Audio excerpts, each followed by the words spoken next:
Howdy, all of you delicious people. I'm here to review Jingle All the Way, a movie that is to be dubbed by late night Conan O'Brien to be a instant Christmas classic. I go on and I watch this movie, and I realize that there's a lot of retail connection here, and I immediately groan about that. But when looking at this movie, we have Howard, that is played by Arnold here, that is trying to obtain this Turbo Man action figure slash doll, and he is to try to get this item that at least is not a doorbuster or a crazy sale item. It's just popular. So to me, I am to go on and just be like, well, like I can understand better the wanting of obtaining this thing, but then also there are problems with this movie as well, which I will bring up. Uh, we obviously go on and have Howard that eventually gets kind of partnered up or kind of opposed with a character known as Myron in this movie, who's played by Sinbad. Which this character is really funny. The conspiracies, the humor of which that he brings to this film, also eventually having the fact that he's a post office worker and he has a bomb in his box that is to go on and be quite a bit of fun within this movie and something you can buy into. We have Howard and Myron at some point that go into a store, and here's the problem of head scratching to me, where we have them go into a store where the entire aisle is empty, which is very rare in a case of real true retail, because normally they would want to fill the shelves with things, unless it's like pandemic time or there really is just this big huge sale that occurs. And yeah, still there is to be people just to be hired on just to fill those shelves during that time period because they know it's going to occur. They know it's going to happen. But anyways, we have Howard and Myron that again go into the store to where an entire aisle is empty and it says in big huge letters sold out. We have also a number of displays that have Turbo Man on it and also say in big fat letters sold out. But Howard and Myron are stubbornly just like, well, this can't be true. Like they have to go on and they have to have the Turbo Man. And so Howard goes on and grabs two people working there and tells them that they have to have this action figure, which that to me like really just says how much Howard or even Myron don't know how retail really works. That there is not an unlimited stock of items that they just have in the back room mysteriously. It just doesn't work that way. Uh, Plus, also, that's really just a catering to an individual person, which really never happens anywhere. Plus, also now there is the modern time of you being able to obtain this item via the internet, the online, and so yeah, that will go on and forcibly make things maybe more convenient, but then again, also maybe it won't. So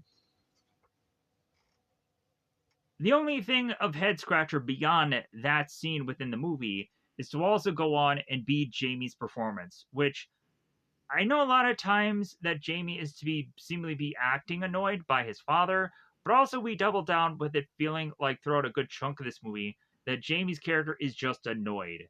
And every good chunk of line that he's supposed to deliver in this movie just comes off as like, dang, they really should have just replaced this kid because his performances are really just so god awful that they should have replaced him, obviously, but they didn't. So, besides that, I feel that this movie, for how I'm probably not to go on and check it out every Christmas season, I won't. For how much also this movie is to actually be in a setting of Minnesota, which I was like, oh wow, like that was pretty cool because I actually live in Minnesota, and they referenced Minnetonka, they referenced Wabasha, which are actually cities in Minnesota. They go on to also showcase Mall of America, which was actually pretty showcased pretty decently. Like the whole Lego thing was actually a place that was in Mall of America. It seems that they actually did use Mall of America as a place to have them be shot in, so it does look legitimate. There wasn't a reference of like Camp Snoopy or something anywhere, but still. And of course, they wouldn't have done that anyways. Uh, but yeah, it did really feel like Mall of America.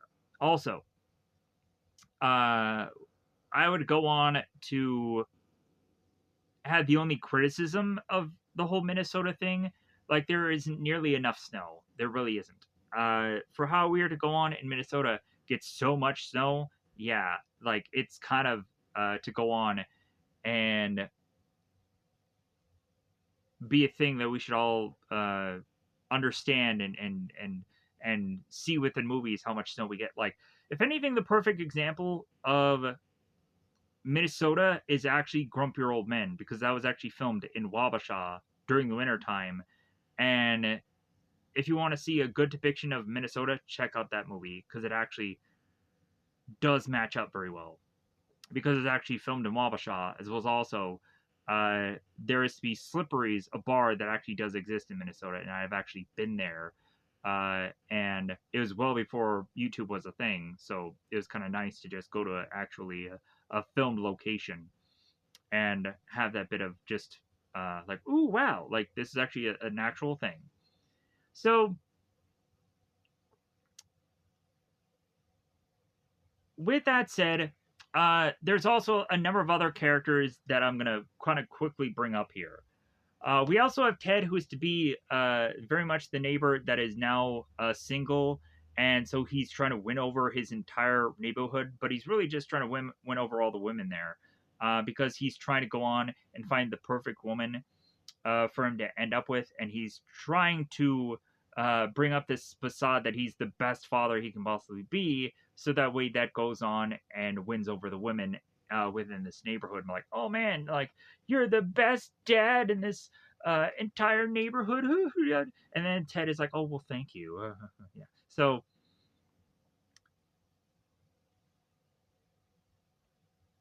Ted is also really fun to bounce off against Howard also, as Howard is just consistently looking on as Ted is consistently doing all these things that seem very underhanded. Like, I think I can understand what this guy's doing. He's trying to butter up my wife, and he's trying to do things that I am to try to do because I'm not really there, because I can't be there. So with that said, I do really like this movie. It's a lot of fun. There's a lot of good actors in it, except for Jamie, and it's an overall entertaining piece. You can check this movie out. It's available on Tubi right now, Tubi. Uh, I myself am to honestly deal with a little bit of a retail problem via last night, because immediately when I was to go on and just finally finish up and be done with the process, and I was gonna go on to come in here and do this review, I had come to find out that I was going to have to wait it out for this delivery to come, and this delivery, of course, was from Walmart, because we have the only means of being able to get certain groceries is to just kind of wait for Walmart to come, and so eventually we were trying to, as much as possible, to be just very patient people, and like after the first like hour window, we're like, okay, all right, like so like we came to find out that like they haven't even really started the process of getting these items and what have you. I'm like, well, it's December, it's busy, it's whatever. So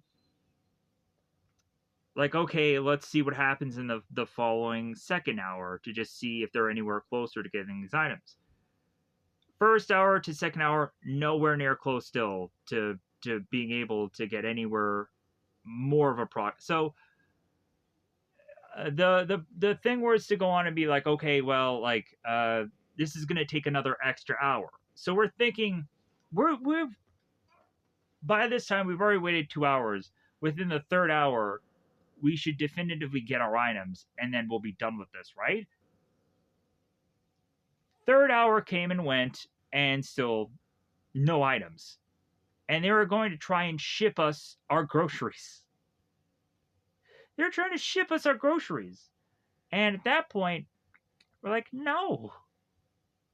Like, what are you going to do? Ship us our eggs and our jars of. No. Like, that does not seem to go on and to be logically a feasible thing. Um, to where it's like, well, I guess you're going to frustrate us enough to want to cancel this order because we can't reschedule it either. So yeah, we're just left to like now have to wait till the money comes back in the account so that way we can go on and reorder this stuff again. And then this time we're gonna have to just order more things because again, we had kind of slightly forgotten about certain things while just kind of thinking about this anyways because we had hours of time to be able to run through everything to make sure we have everything. So now we're gonna definitively do this again and order more stuff. We could have gone on and ordered less stuff, but considering they made us wait 3 hours last night, we're going to order more things and then have them try to deliver this and drop this off and hope that that time it actually goes the way it should. I get that it's Christmas. I get it that it's December. But also, like, it's not before holiday. It's like we really didn't do this at the last second. Everything was scheduled, planned, whatever, well ahead of time. And so, yeah, so hopefully this stuff comes now. Hopefully it works uh, and this goes smoothly. And I hope that I don't have to go on and try to figure out how I can schedule in um, what I'm trying to do here, as well as also what I'm trying to do overall.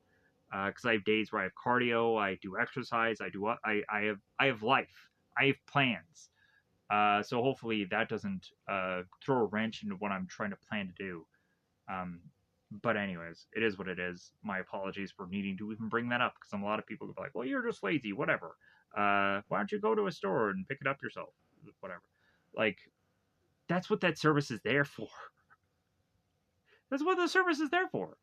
But anyways, so it is what it is.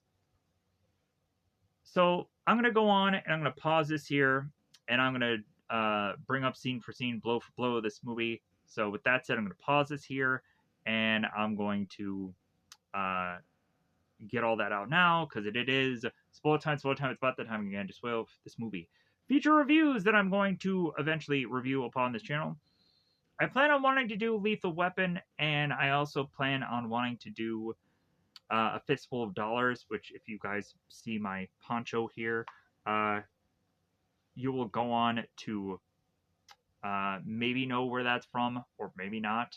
It's a Clint Eastwood Western. I'm trying to go on and trying to do some different stuff for the channel, but also I haven't done a Clint Eastwood movie in I don't know how long, so might as well check that out. And hopefully see that that movie will probably go nowhere, but also it'll just be a fun thing to check out for this channel specifically. So also like I have the outfit that I got for Christmas because I ended up asking for it. So cool. I end up having this poncho and because I honestly just kind of wanted a poncho just for general use because I was to, of course, at some points get cold. So I was like, hey, why not just have a poncho? This would be easily convenient. I can wear this a lot. Da da da da da. Da. So, with that said, let's go on. Let's pause this here and get this project uploaded. I hope. All right, spoilers, everybody. It's spoiler time. Spoiler time. It's about that time to spoil this movie. Let me know in the comments below what is be your favorite Arnold movie. What is be your favorite Christmas film? It's about that time. So of year. So the beginning of this film goes on and gives us both Turbo Man and Booster making their way through these cave holes to make their way to Dementor, the bad guy of this story, in the beginning of it. We'd come to find that Dementor is to unleash this demon team to face off against both Turbo Man and Booster.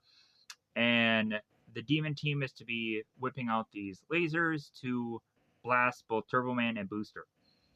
We come to find that Dementor has the president and his first lady, and also a kid. And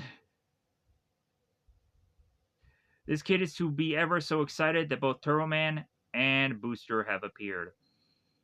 So Turbo Man goes on and he flips and flops and takes out quite a bit of the demon team, as also Booster is to be facing off against them as well. We would go on to have at one point where Dementor is to grab the kid, because of course he has to grab the kid because target audience here.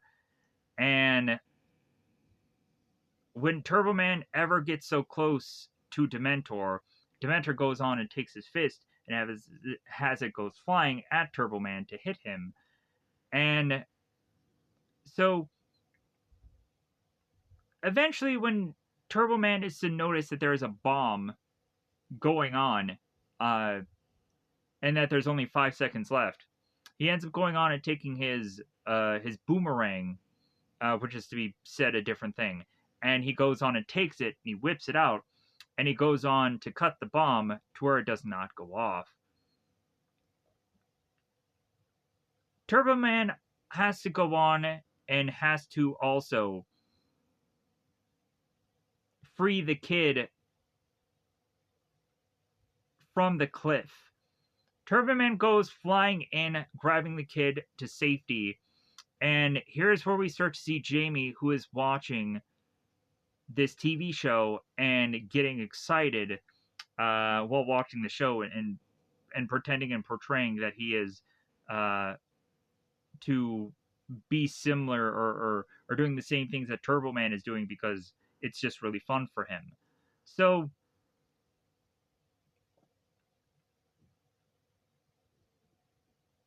Dementor screams in anger of, "This isn't the last time you've seen me, Turbo Man," as the always traditional villain has to kind of shake their hand in anger.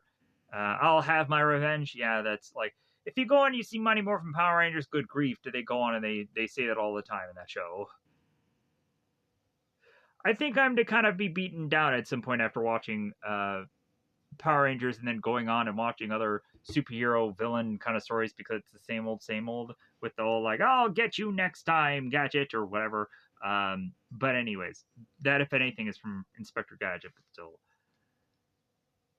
So Turbo Man goes on and delivers the kid to the president and first lady, and the day is saved. So if anything, we go on and we have Jamie, who's very smiling, very happy for the fact that Turbo Man has saved the day yet again. We of course have him do the 2-finger salute. You can always count on me. So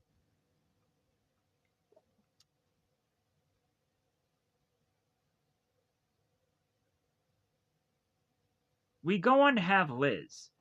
Liz is going on and telling Jamie, "Hey, Jamie, you should probably go upstairs and get changed to get ready for your karate class," because Jamie's going on and going to get a different karate belt. He's going to be purple. So Jamie goes on and turns to his mom. It's like, "Well, hey, but Dad's not home yet, and I'm waiting for him."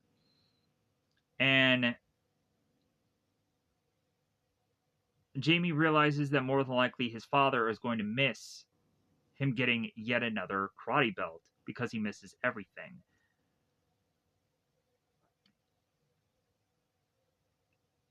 Liz goes on and tells Jamie that his father is really working hard at work, so that's the reason why he's not here. The next thing we go on and see shortly thereafter that is they're in the background of Howard's place of employment, seeing everybody go on and partying it up. So Howard doesn't seem to exactly look like he's working hard, but like when he's actually in his office, he's going on and he's repetitiously having to do all these adjustments for all these people. And by the end of it, he always says, "You're my number one customer. You're not my number one customer." And it gets to the point to where Howard is to all of a sudden notice that there's a secretary of his that is handing him some notes saying that Jamie's karate class is in 20 minutes. Like, hey, like, come on, like, so, like, just reminding Howard of what he like. Hey, he has to get out of here so that way he can get to his son's karate class. So, but if anything, over and over again, we still have Howard that is distracted by all these calls. Eventually, to the point to where he even goes on and gets a call from his own wife, where it doesn't really seem that he's going on and completely listening to her, but also at the very tail end of it, he goes on and says, "Oh, you're my number one customer," and then he realizes like, "Oh, I'm sorry, he didn't mean it." Oh, blah, blah. So yeah, like it's really funny. Uh, so Howard kind of hangs up the phone. And he's like, "I gotta get out of here." So he's scrambling, and Howard is like, "I'm gonna make it. I'm gonna make it." And his secretary says, "Yeah, he's not gonna make it." So Howard goes on and is to be driving and is to realize that he is going to go on and hit traffic. Horrible traffic. So the next thing we see is that uh, that Jamie is to be in this karate class, and his friend with him is to be Johnny, who ends up being Ted's son. Ted is going on and recording what all is going on, and then also is to be yelling for like, "Hey, Johnny!" So Ted is to go on and say to Liz, like, "Man, our kids look so great, don't they?" Yeah, they do. Uh, Liz said I baked some cookies, and or no, no, wait. There's a neighbor that kind of comes in between both uh, Liz and Ned here, and says that she had gone on to bake some cookies, and she's to go on and do this to thank Ted for uh, fixing that screen door. And Ted is like, "Oh yeah, sure, yeah, yeah." So, and then also there'll be another person that goes on and appears here, that is to also uh, thank Ted for looking at the porch light. Again, like Ted is so distracted by all these women that he's not going on and recording his song. So, but all these women are going on and saying how Ted is such a wonderful man, how he's such a great handyman, and it's also really sad to also see the fact that this actual actor has passed away for how great he really was. Uh, so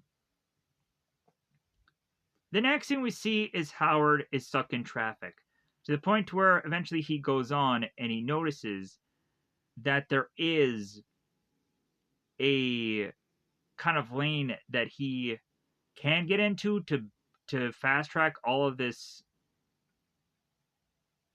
traffic, but honestly it's just a lane of which that is to be more reserved for if anybody needs to just pull over, or obviously if there's to be some maybe car trouble, people have this specific lane just to turn into. So Howard is going on and just driving through this lane, and eventually a police officer notices and pulls him over. Howard goes on and is like, "Ah, damn it." So the next thing we see is the karate class, and they're going on and they're doing these certain moves, and so Howard ends up getting pulled over by Officer uh, Hummel. We go on to have Howard that goes to explain to Hummel how the reasoning for him going on to take this lane and to try to get to his son's karate class, which is not a good enough answer. Like I would have gone with maybe like, well, hey, I like my house is burning down. like I left the stove and I left the stove on. Something could have been more pressing than like I just needed to get to my son's karate practice, because immediately like a cop is going to go on and be like, dude, I'm going to make this take a lot longer than it should. So, and he will. And also, like the guy explaining that he was in kind of a hurry, that doesn't really add things either. So,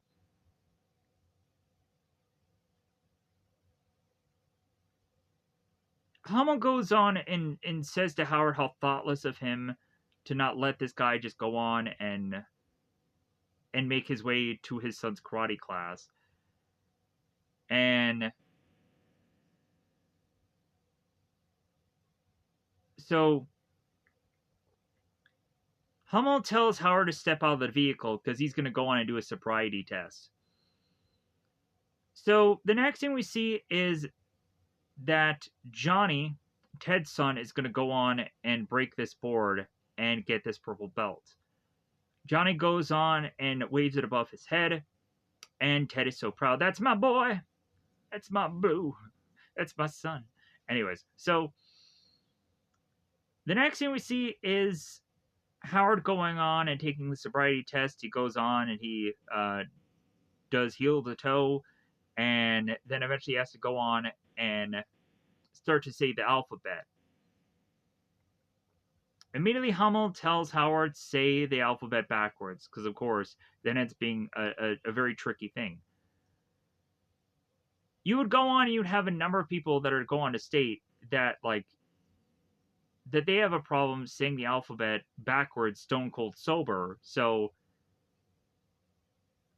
how is it going to go on and be so easily to try to figure out the alphabet just in a normal state?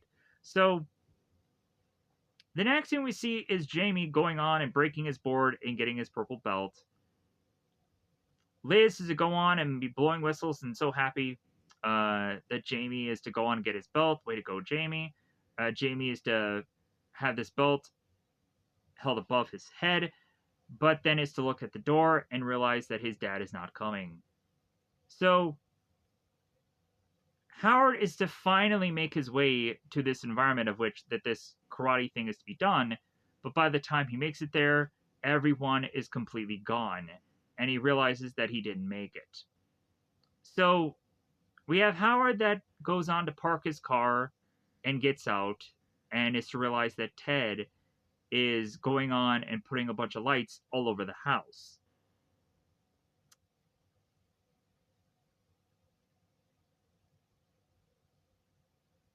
We'd go on to have Ted state that he found some extra lights in the garage and he thought that it would just be uh, like a what the heck thing. Why not go on and put all these lights over the house so that way this house looks a little bit more festive, to just bring some Christmas cheer to the neighborhood. And so Howard looks at Ted. It's like, oh, how thoughtful. So Ted goes on and apologizes to Howard for missing the karate class, but if anything, he kept it all on video. So if anything, Howard can go on and watch it back. So Howard looks at Ted. Is like, well, what would I do without you?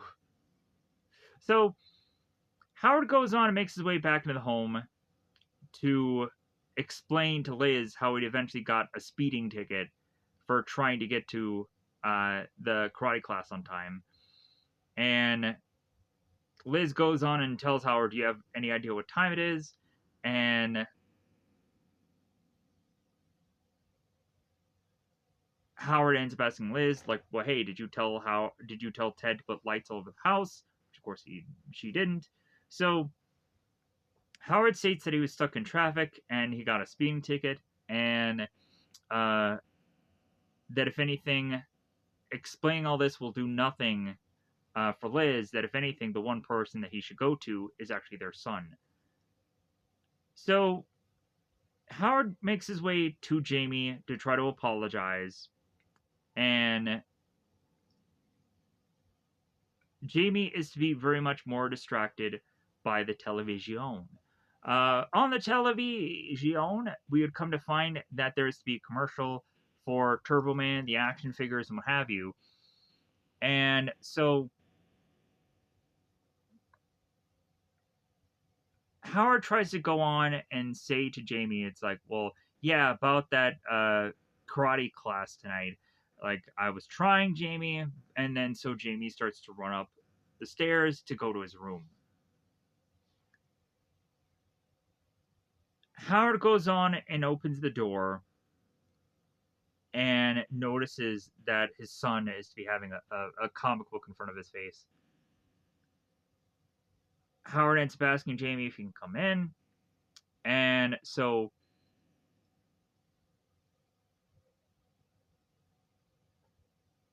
Howard goes on and immediately calls his son Champ. Not a good sign. Howard goes on to be like, well, yeah, um, should I register you as a lethal weapon now? So I guess trying to make a funny joke, but it's not landing well. So Howard goes on and he looks at the purple belt and he's like, "Oh, how exactly do you put this on?" And again, uh, Howard is trying to make a joke here. He tries to put it on his waist, which doesn't fit, so he puts it on his head. He ties it, and he goes, "Wow!" Try to do some karate moves and to just make his son laugh, but it's not working. Jamie moves from the bed to then his desk to make this adjustment on this drawing. So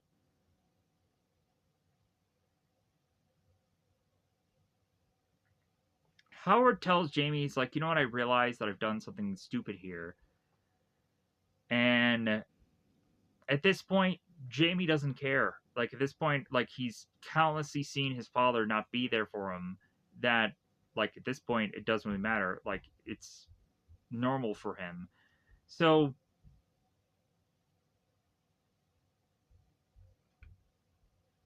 Howard is to realize that, like, well, yeah, like, believe me, like, I'm trying to do the best I can here. Uh,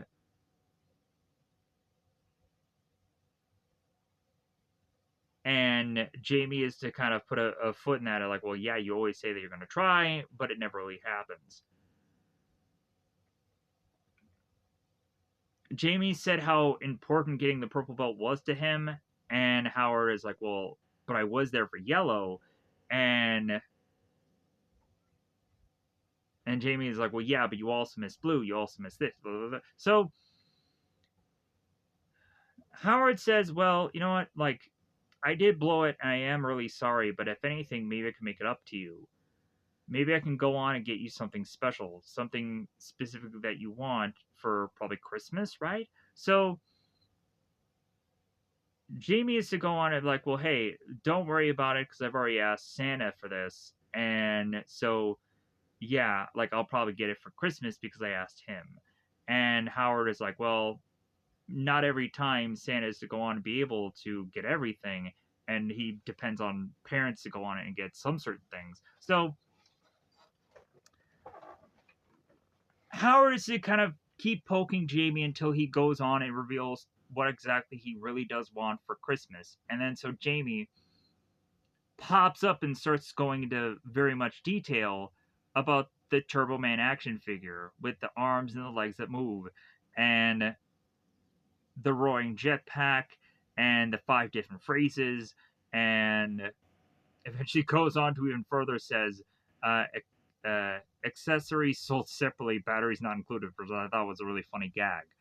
So, because I'm like, why would the kid go in so much in depth about this commercial to even reference the batteries and the stuff like that, which I thought was still kind of funny. So Howard mentions how the kid was to stop and have to really think about it, which really didn't take him a lot of time because he immediately knew what he wanted. And so Jamie is to mention how Johnny has already probably gotten one, and so as everyone else he knows. So uh, whoever doesn't is supposed to be a real loser for not getting a Turbo Man doll or a Turbo Man action figure. So Howard goes on and tells Jamie that it's like, well, that won't be you. And so Jamie goes on and hugs Howard, and the two of them embrace. So, and they have a good time. They have fun. So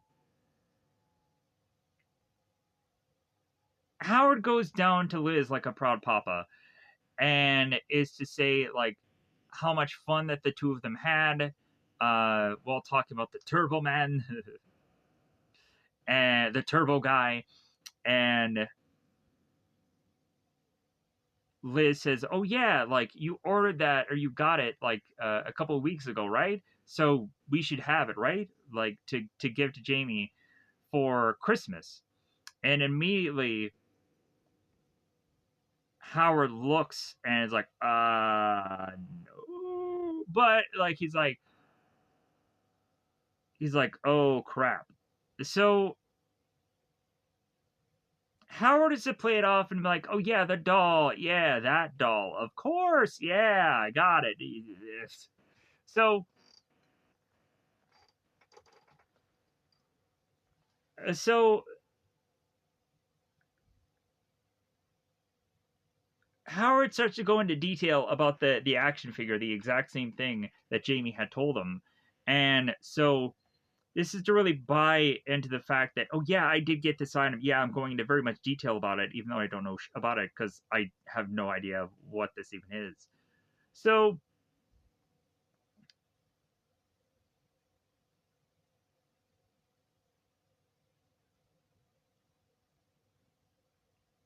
immediately when the two of them make their way to the bed, Liz goes on and says to, of course, Howard, like, well, thank God you did get this because if we were to go on and try to get it now, it would actually be impossible. And that again has Howard hit the bed and he's like, oh, I never got this. So you would think that then Howard would probably realize, yeah, there's no way I'm going to be able to get it now. So, like, I'm basically effed. But no, this guy is very stubborn and he immediately just kind of ignores his wife and is to still assume that he's to go on and get this item and it won't be that difficult to find. So the following morning, we go on and we have Jamie not only wearing the Turbo Man pajamas, but then also he's going on and he's eating from the Turbo Man cereal. So we have Howard that goes on and he says to Liz, "Hey, I'm leaving. Tell Jamie that I'm going to the office, but really I'm going to go on and try to obtain the DOAL or the DOAL, the DOLL." So Liz is like, "Okay, great. Like, go on and get it." So Jamie, before Howard leaves, Jamie says to Howard, "Hey, like, are you still going to be back in time for the parade? Because you know we always go to the parade. Well, we do. You missed it last year and the year before that, and so Howard does go on and tell Jamie that he will be back for the parade. He promises, and at this point, like we've had probably Howard that has probably promised Jamie countless times, so it probably his word means nothing to him, and so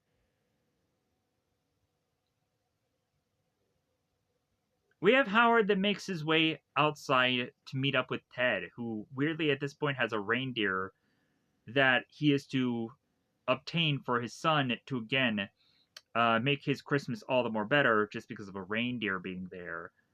So Ted says that this is a surprise gift for Johnny, and Howard says to Ted, "Man, you think of everything now, don't you?" So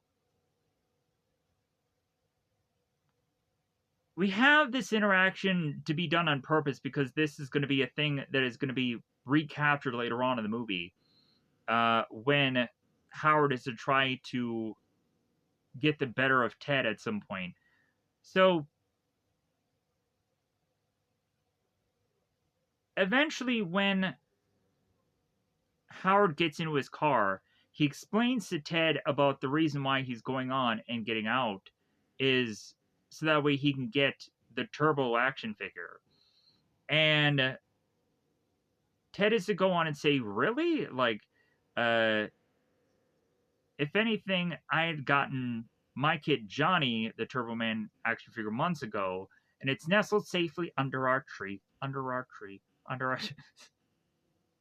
You'll find that echo ends up happening later. So also, Ted is to seemingly realize that this reindeer does not like Howard, and that Ted is to say that there must be something to do with Howard's aftershave or something.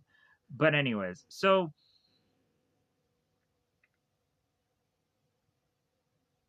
Howard goes driving off to make his way to a store. This is Playco Toys. Sure. Not very familiar with that name of a toy store, but regardless, it's part of the movie anyways, so I'm sure they probably had to do some kind of certain things that may not exactly be an actual store. So Howard goes on and makes his way to the front of this store, and he is to ask the guy in front of the door what exact time do they open, and immediately the guy points to the sign on the door that says 9 a.m. And Howard is like, well, hey, that's in like 2 minutes. Like, are you really gonna make us wait out here in the cold for 2 minutes? And it's like, yeah, you're going to wait because the sign says 9. That's when they open. Plus, also, regardless, like you would honestly think though that like their hours would probably be changed specifically for holidays, but I guess that's just me. Anyways, so Howard gets further into the back, and that's where he meets up with Myron. Myron and Howard have to come to this kind of status quo between the two of them. To where Myron is like, "Oh yeah, you're after the Turbo Man doll too, huh? Yeah." So the two of them both introduce one another, and so Myron goes on and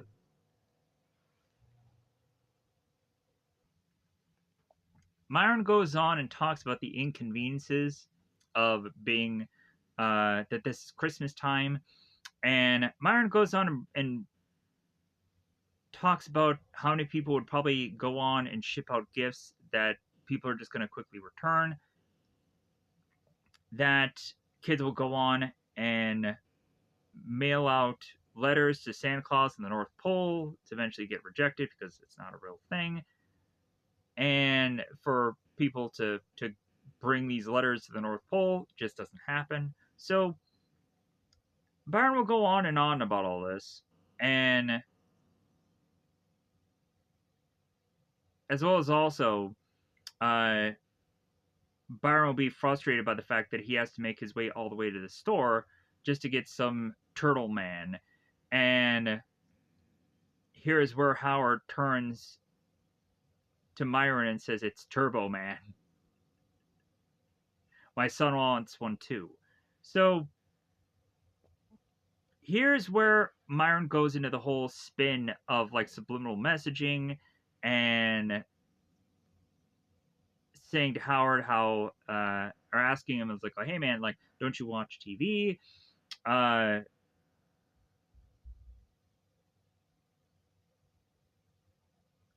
Going on and having these fat cats get rich while uh, the working class is being lied to, and there's a whole rant about this going on in the movie. So, as well as also, Myron says that he had spent some time going to school for psychology, and so he knows what everybody's doing. So, I thought that was kind of funny. So,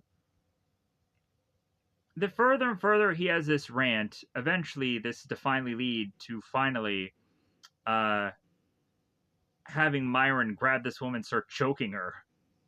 This guy's really going postal. So finally the door is open and everybody is scrambling into the store. There have been a few times where I would go on to watch on YouTube like the worst like times where people are to scramble into a store and be like a stampede and it's crazy. I would go on to see at some points people trying to get TVs and like the craziness that appears there. But I would never honestly go on and ever be in a store that is this popular to be so like crazy looking like this. But if anything, it would be kind of interesting to just kind of do some kind of documentary or something on Black Friday where we'd come to find like the wildest bit of footage we can find uh, of stores getting very crazily just bombarded by people. I hope there is some interesting footage out there of that. Anyways, so as Myron rushes through the store, he's like, Turbo Man, you're mine, even though he barely knew what it was. So we have people just careening through the store. Like, people are going on and trying to get to top shelves and they fall over. Uh, we have Howard that is shoving people from behind him out of the way so he can go on and try to make his way to Turbo Man. So here's where we go on and we come to find both Howard and Myron that are looking all over the place for Turbo Man and realizing that they're all gone. Oh, they're all gone. Maybe if there wasn't a big, huge sign somewhere that said sold out everywhere. Uh, so Howard goes. Oh, also in the background, there is a person that does have a Minnesota Twins uh, coat on. So maybe some of this was actually filmed in Minnesota. So this seems legit. Uh, cut away here. So here's where Howard goes on and he grabs two men and asks about the Turbo Man doll. And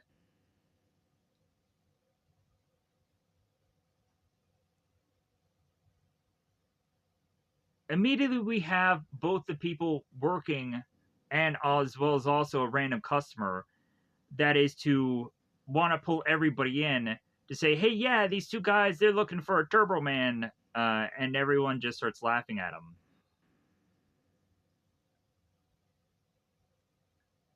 The salesman goes on to ask Howard, it's like, where have you guys been? Turbo Man only has been the hottest selling Christmas toy ever. Duh. So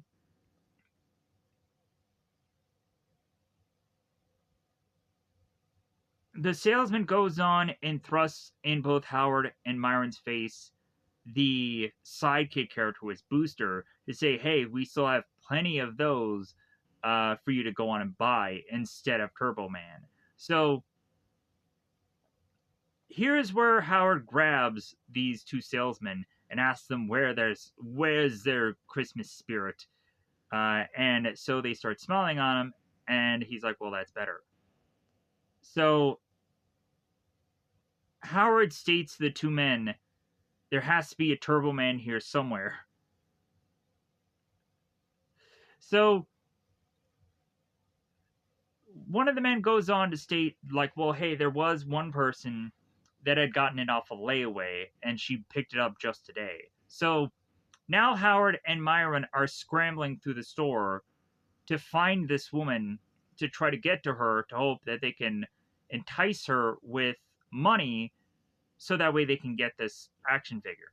So Myron and Howard are tripping one another, and Myron is thinking that he's going to get to this woman, and then Howard ends up getting this remote control car, and he drives it, and he trips Myron, and so here's where Howard gets into Myron's face, like, "Oh, poor baby," and then he runs. So Howard goes on and is to find this one woman with this bag, and so he runs to her.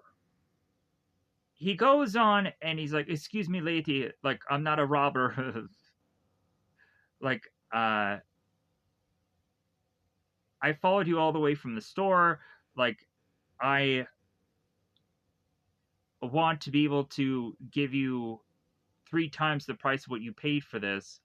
And so the woman goes on and eventually is to assume that this guy is hitting on her. So the woman says, like, well, do you want my phone number? Do you want that? And he's like, no, I just want the turbo doll. So the woman does go on and say, hey, you know what? For that price, I'll go on and I'll give you this. And so she walks off. Howard goes on and is to think, oh yeah, I definitely had gotten the Turbo Man doll, so I'll open this up. And immediately once he does find out that it's Booster, he's like, it's Booster. I don't want Booster, and so he throws it in the trash. So Howard goes on and sees a woman driving off. In the very back seat of the car, we end up seeing the Turbo Man doll. Howard realizes that this is the woman that he needs to track down. So Howard goes on and starts running behind the car, trying to get this woman to stop, and she never will. Eventually, Howard will realize that he gets too tired, and the next thing we see is Howard trying to go on and find every single toy store he can, or calling them up to see if they have the Turbo Man doll. Consistently, there will be retailers that are to go on and point out that they only have Booster or Demento, and a lot of other uh, people will just continue to go on and laugh in Howard's face when he gets the toy store to realize that they have no Turbo Man dolls. So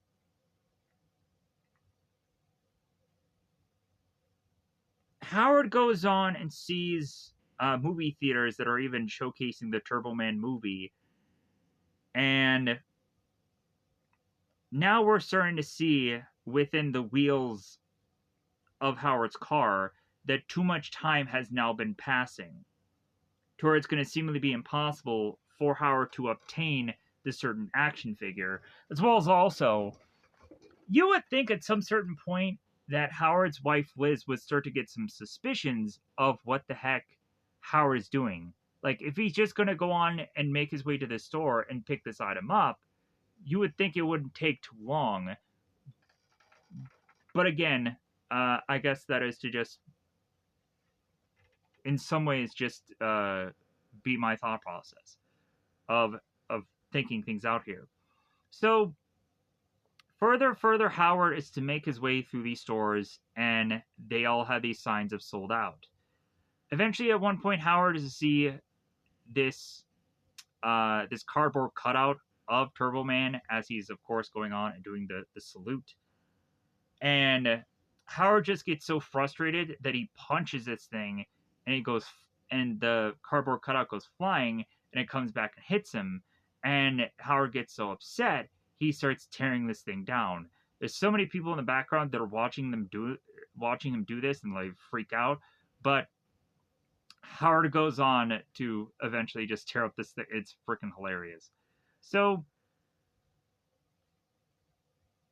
Howard goes from toy store to toy store with no end result to be Turbo Man in his grasp.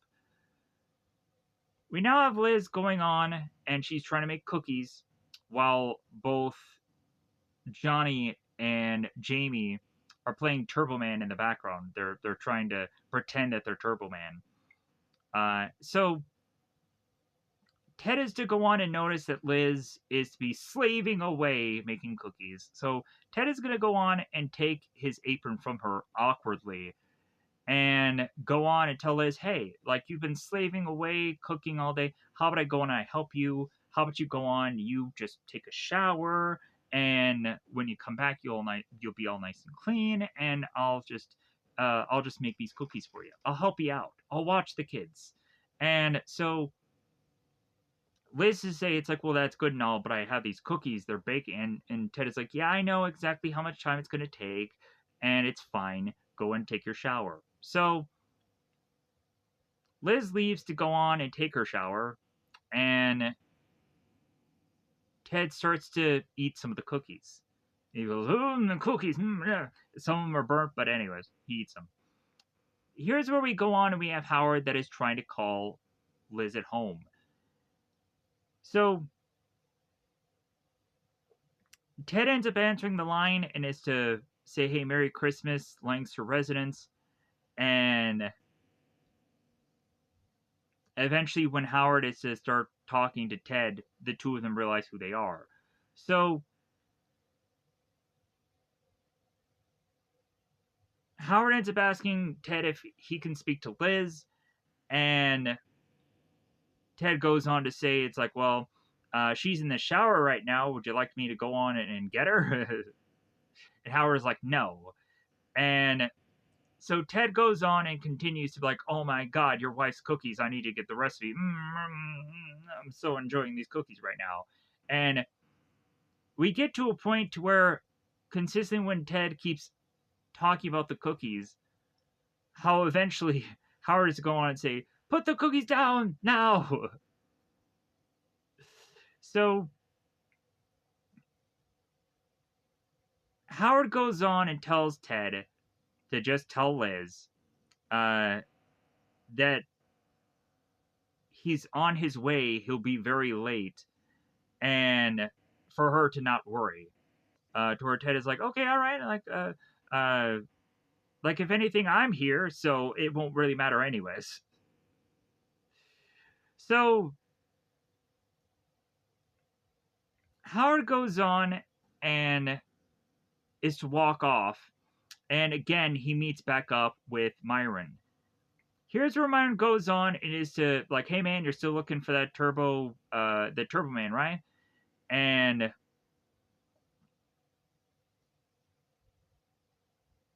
Myron apologizes to Howard, realizing that, like, well, yeah, I got too much in the spirit of competition of things, and maybe we should probably just put things aside and maybe we should work together. Maybe we should team up.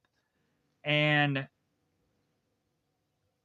like, considering they're working for the same goal anyways. So like Myron is mentioning of all the team ups that have ever happened in our time, and eventually he ends up mentioning Ike and Tina, but he's like, well, maybe that doesn't quite work because eventually Tina left Ike, but like any other situation, yeah, that's what I'm trying to get here. So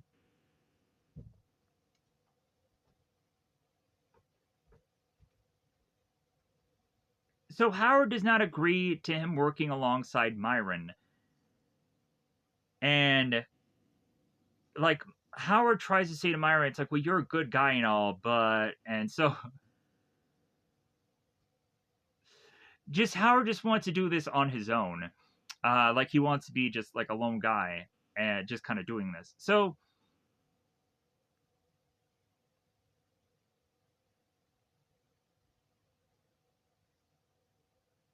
Myron is to go on and say because of the way that Howard is living his life, just the way he's dressed and everything like that, like he probably just thinks of Myron as a less than person, and that he's not good enough to be on his team. And Myron starts going on and talk about Jesse Jackson's, and further and further he starts talking here. There's all of a sudden a random person that comes into frame and is to yell to these two guys, "Hey, there's a Turbo Man. Uh, he's at Toy Works. Let's go." And I guess this guy oddly had gone on to overhear what these guys are yelling about. So Myron and Howard look to one another like, "Turbo Man!" And so they quickly try to make their way into their cars. Myron is to try to go on and try to make his way into his mail van, and is to have his bag kind of get caught in the door. Howard ends up getting to his car and ends up hitting uh, his little remote to get his car going, and so it's kind of tough getting going. Eventually, Howard will go on and accidentally back up and will hit um, Officer Hummel's. We'll meet this guy again. His bike, and it'll topple over. Howard goes on to realize what a mistake he made and is to get out of his car and it's to tip the bike over and hope that the bike isn't in such bad condition. It's in really bad condition, to the point to where the mirror of the bike ends up going on and falling off, as well as also the bike is to just be in shambles. Officer Hummel makes his way with coffee and is looking at Howard as to be like, wow, you just broke my little mirror. License and registration, please.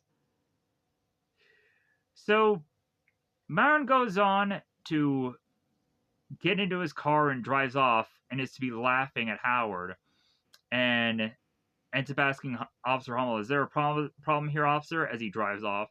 So the next thing we see is Howard making his way to Mall of America.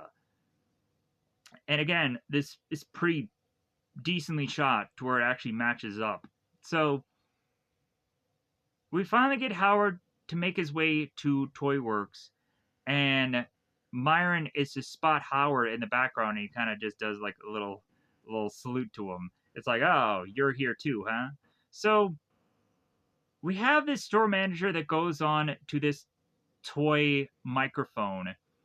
It's not a megaphone, it's like a little toy thing, and it looks kind of cute and fun.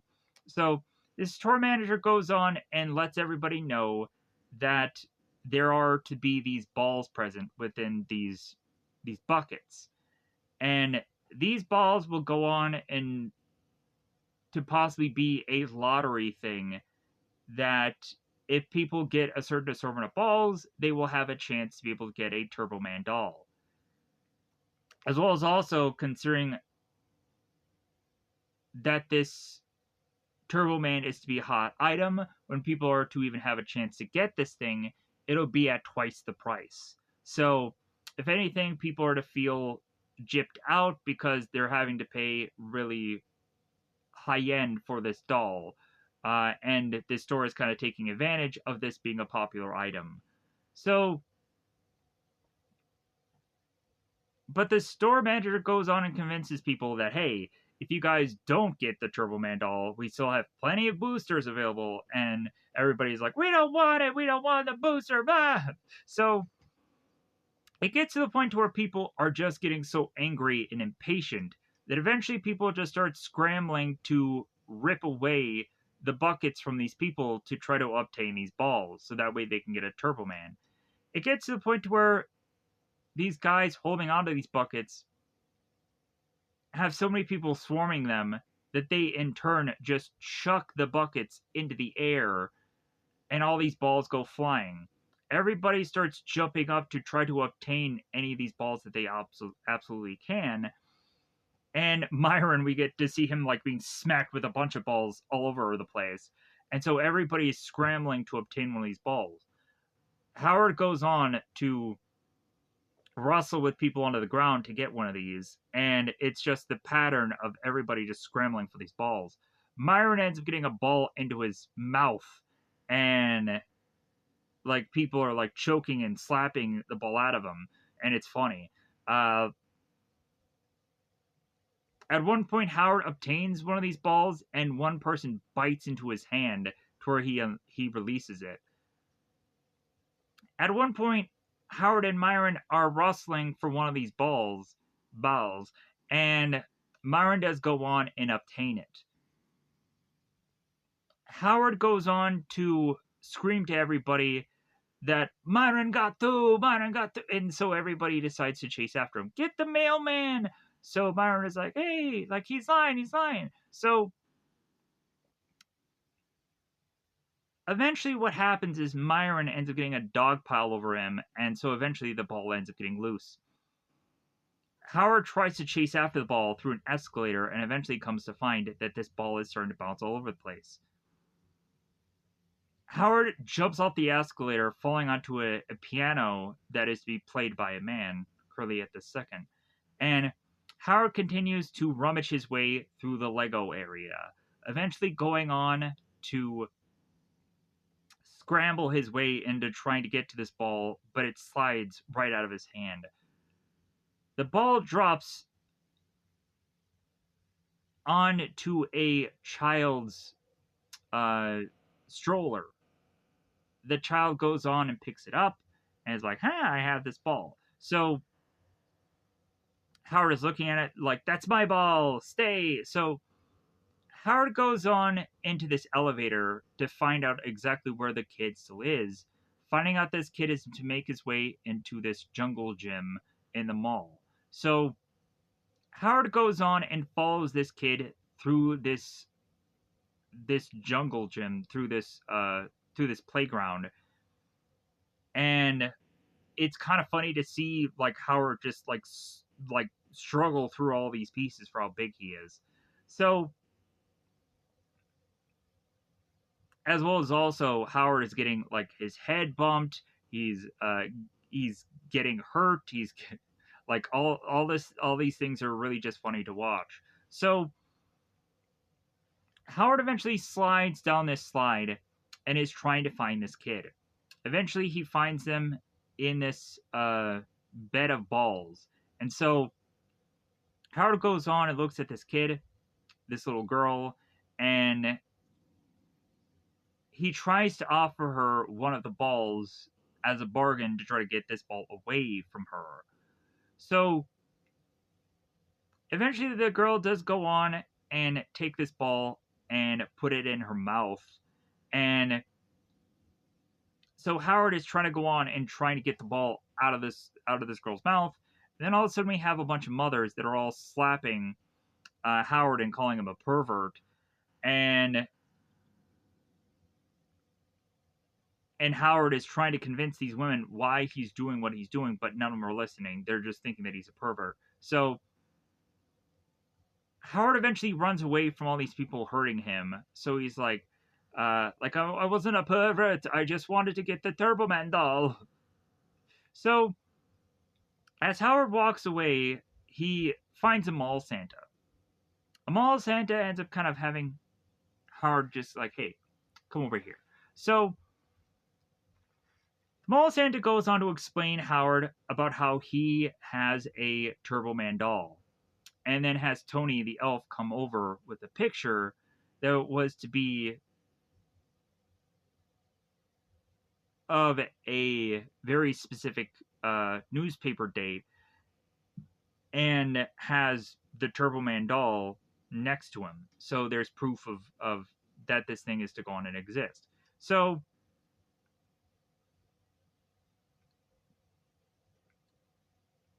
Howard at first is like this seems like I could probably obtain this thing, but also Howard is to possibly think that this is some kind of weird scam that they're trying to pull off here. And so Howard is trying to ask these guys, well, how can I go on and how can I know that this is legitimate? And so, like, eventually the mall Santa convinces Howard, it's like, well, hey, if you have the cash, we have the doll. So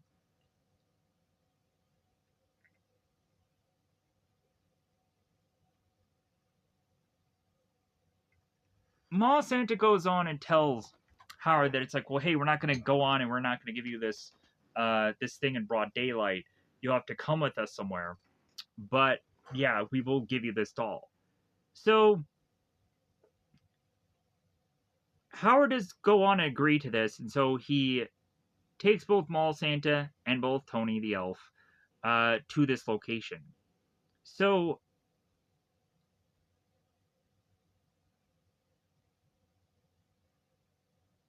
if anything, they're driving for 20 minutes, and Howard has no idea where they're really going.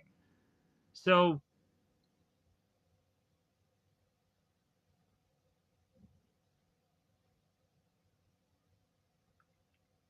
eventually they do go on and they make it to this very reserved area that is to seemingly have this warehouse. And the mall Santa goes on and knocks on this door in a very specific manner, and the guy is asking for a password of Jingle Bell's Batman smells.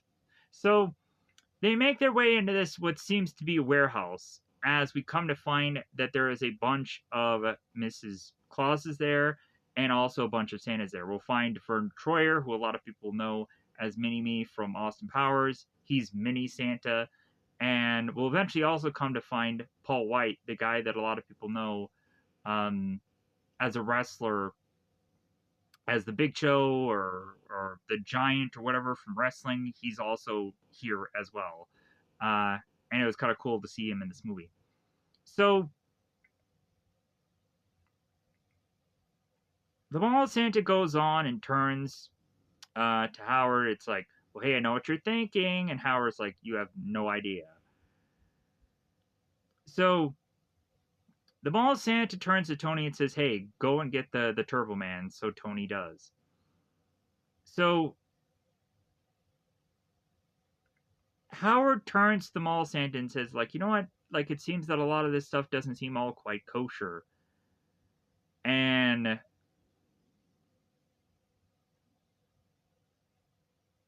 we had the Mall Santa that's like, well, hey, you were the guy that just assaulted a toddler for a Super Bowl earlier. And so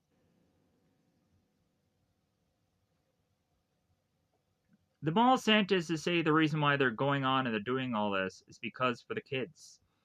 Uh, for every kid that sat down on Santa's lap, for every little boy and girl that left cookies and milk for Santa Christmas night, for every boy and girl that opens Christmas presents in the morning and they find clothes instead of toys. That's the reason why they do this.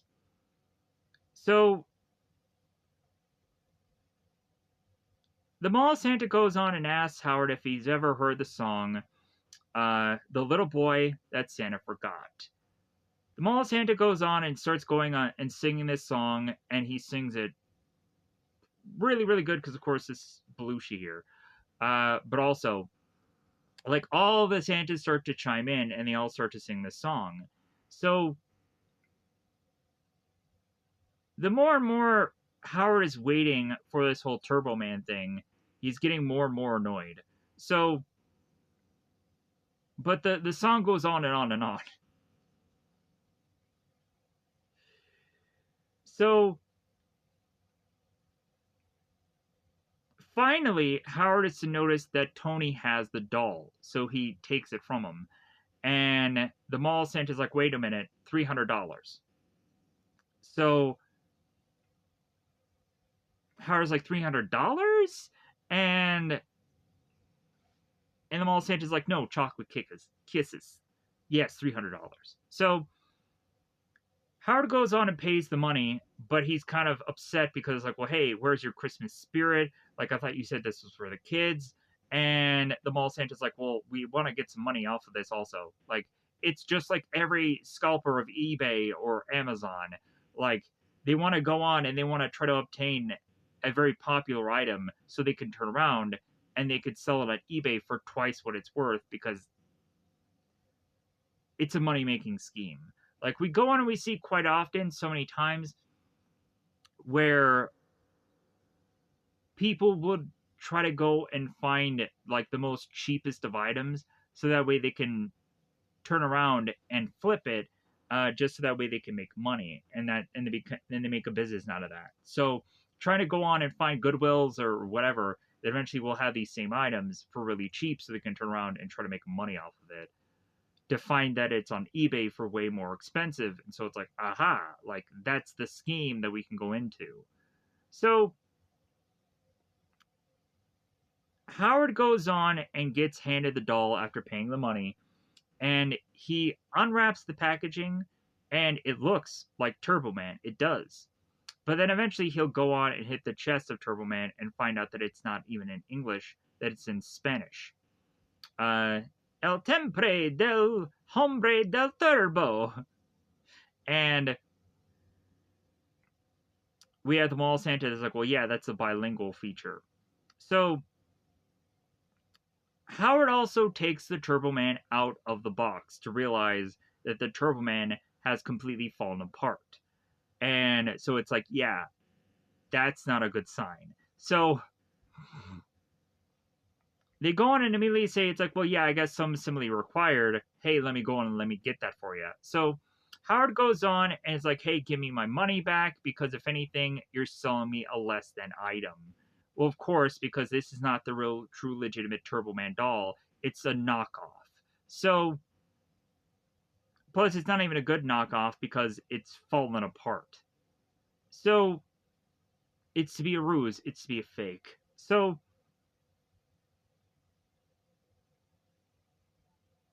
Howard goes on and calls these Santa's thieves and thugs and criminals. So, eventually, that ends up being to become fighting words, to where eventually the mall Santa goes on and fights Howard. And eventually we come into finding a bunch of Santas all come out of the woodwork where they're going to all start to go on and start to fight Howard here. Eventually there's going to be a Santa with nunchucks, which eventually will try and take Howard out here. He'll grab a candy cane, smack it over their head, knock them out. We go on to eventually have the huge Santa come into play here, and this is to be played by Paul White, Big Show. Paul White comes in, huge Santa, and says, I'm going to deck your halls, bub. Who is he, Wolverine? So we go on to have Howard that uses the candy cane again to smash it over Paul White, and it just breaks in half because he's Paul White. He's the Big Show. So we have Howard that goes on and just starts pummeling the huge Santa. Yeah, that's going to work out, I'm sure. So it gets to a point where there's a punch that comes flying, and huge Santa goes on and grabs and just starts to bend Howard's arm. So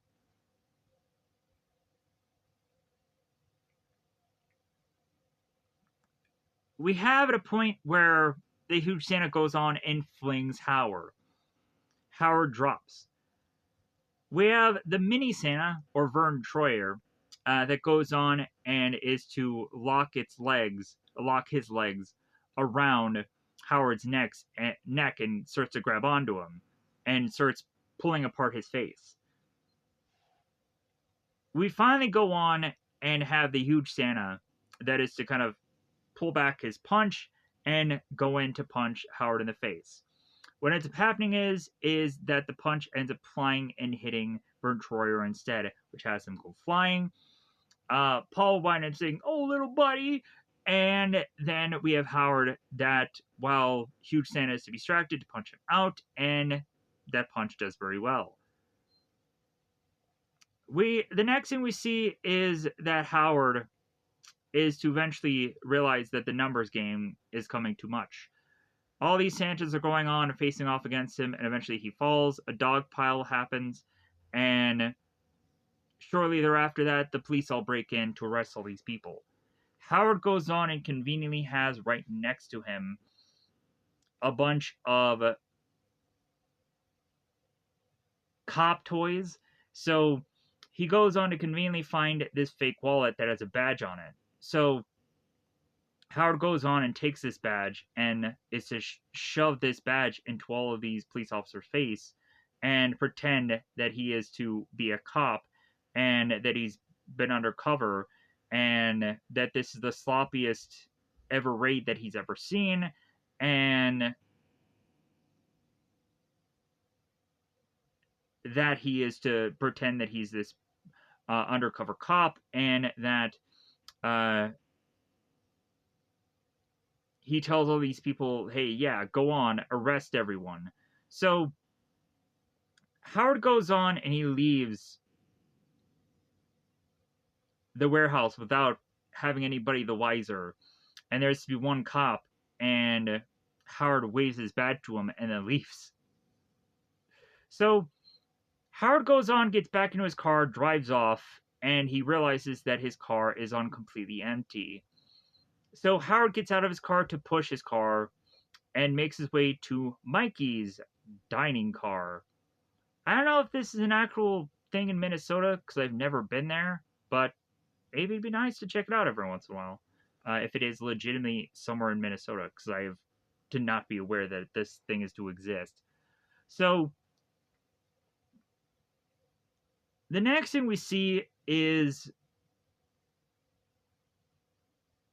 Ted and Johnny outside with the reindeer, and they're going on and they're handing all this cocoa to all their neighbors and this and that. We immediately go on and have one of the female neighbors turning to Ted and saying, "You're an amazing man, Ted. Uh, I wish every husband were more like you."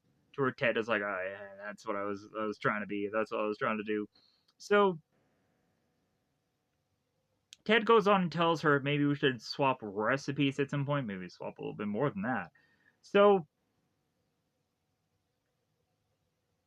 at one point, one of the kids ends up asking Johnny what the name of the reindeer is, and Johnny just states that he just names it after his father, which is kind of nice.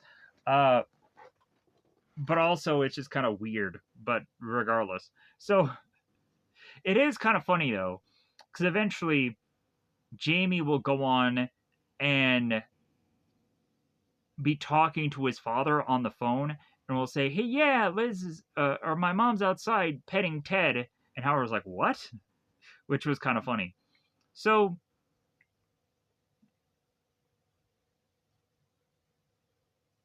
Jamie turns to Johnny, and so Johnny states how things are going much better since his father Ted had a divorce with his mother. So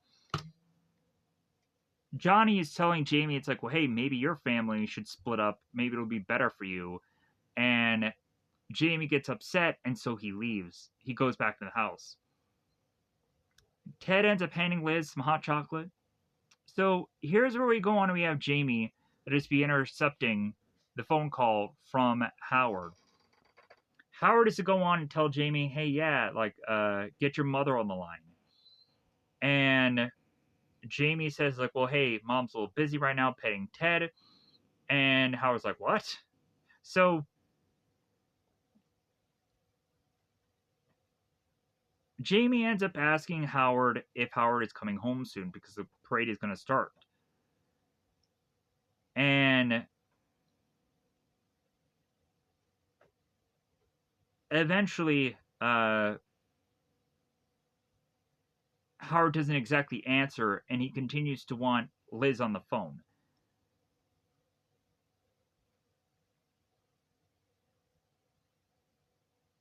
Jamie goes on and mentions how he promised and that he was going to make it to the parade, and that he hasn't been there all day, and that he can't miss it. And so Howard's like, Jamie, please. So at this point,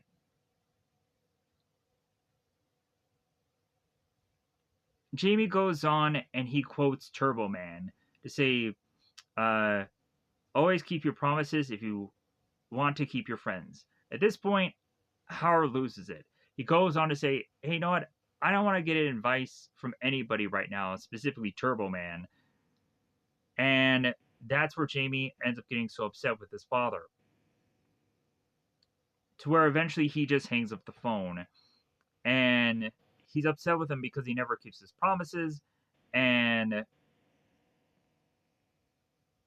you never do anything that you say that you're going to do. And so he hangs up ever. And so Liz goes on and overhears the conversation, realizing that this has to be Howard. And so Liz is kind of upset also. So Howard goes on, he hangs up the phone, makes his way to the diner so he can get a cup of Joe. So here's where he goes on and bumps into Myron. And they're at a point of peace. So Myron goes on and gives Howard, hey, you want some alcohol to kind of spice up that coffee? The two of them, they go on and they start drinking alcohol. And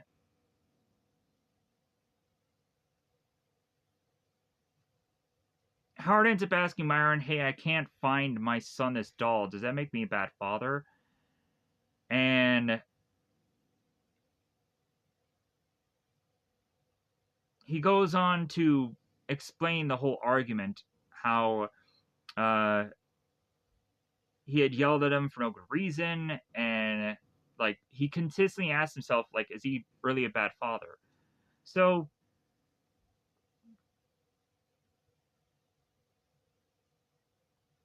Myron says to Howard how we only have one chance a year to prove that we aren't screw ups. And we end up screwing it up anyways. And Howard goes on to mention how he had done something very special for Jamie. He had gone on to build him a toy house or a tree house. And Jamie loved it so much that eventually Jamie even wanted to spend Christmas in the toy house. Yeah, like, or in the tree house. The tree house wasn't perfect. There was parts of it that was bent or whatever, but still Jamie loved it. And that's what made Howard a hero that year. So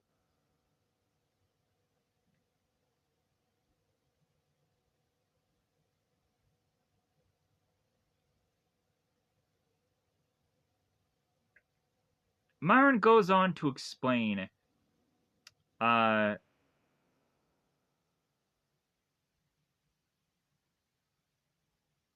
that at some point that kid is going to need some serious therapy just because he doesn't get this doll this year.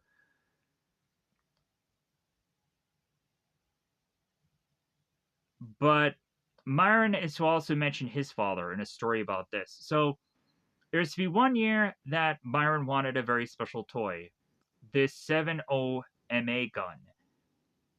Myron goes into very much detail about like it's 7 guns in one, and like he goes into heavy amounts of detail of what all it does and every bit of it, and he remembers the whole entire commercial and this and that. And so Byron goes on to mention how he didn't get this gun that year, but eventually the person that did go on and did get it, he became a billionaire. He became this guy who is this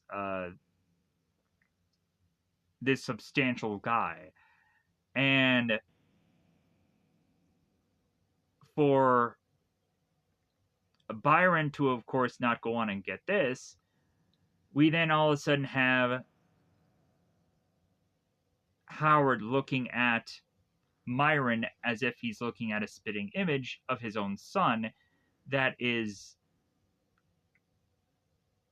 going to eventually just become some post office worker and is to be uh, kind of tipping his alcohol like here's to you dad, and he swigs the alcohol. So Howard goes on to be looking at this and is to be looking at his son just like alcohol, ugh.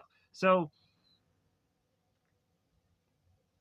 Howard looks with bright eyes to just be like, well, hey, it's just a doll, right? It's just a stupid plastic doll. It's got to be out there somewhere. So eventually, all of a sudden, off in the distance, there's be a voice that speaks, hey, would you like a Turbo Man doll? And Howard says yes. And eventually, he comes to find that this is a voice coming from the radio station. Come to find out, all you need to do is go on onto your phone and call this radio station up and say every single one of these reindeers' names. And if you say it correctly, you'll be able to go on and be able to obtain a Turbo Man doll. So you just need to say all 8 of these reindeers. So both Myron and both Howard run to the phone and they try to grab this phone and try to make this phone call. Eventually, Howard does get through, and eventually he tries to start saying the answer, and then all of a sudden the phone ends up getting ripped out of the cord, and Myron starts laughing because it's like, ha ha ha, you aren't going to get this. So now, considering the phone is now broken, there's no way for them to go on and to be able to answer this riddle. So eventually the cook comes out of the woodwork here and tells both Howard and Myron that the radio station is just 2 blocks away. Maybe if you guys get there fast enough, you guys will be able in person to say what the answer of this thing is, and then you'll get the doll. So Howard and Myron starts running to the radio station. on foot. Myron, it seems, is to be continuously chucking mail out of his bag so he can have less in his bag so he can run faster. And so Howard is going on and running ahead of Myron and is consistently saying the names of all the reindeer so he can keep it in his mind consistently. He's repetitiously saying this. And so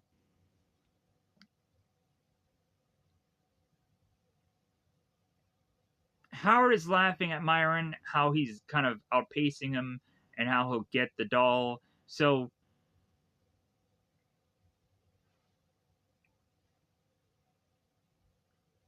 Howard goes on and makes his way to the radio station for KURS and is to make his way to the DJ's booth. He immediately starts knocking on the glass and telling the DJ that he has the answer, as the last person that the DJ had call in didn't give the answer correctly. So Howard is consistently saying that he has the answer and he wants to get to the DJ to tell him what exactly it is. The DJ is getting a little scared at this point and is to call 911. So Howard at this point just breaks through this glass door to then tell the guy exactly what the answer is. And he's like, yeah, I got it right. Ha ha ha ha. And so at this point now, Byron enters the radio station also. So at this point, we now have Byron that wants the doll and realizes the only way he's going to get it at this point is if he pretends that one of the boxes that he has a bomb on it. So that's going to be his way to get this doll. So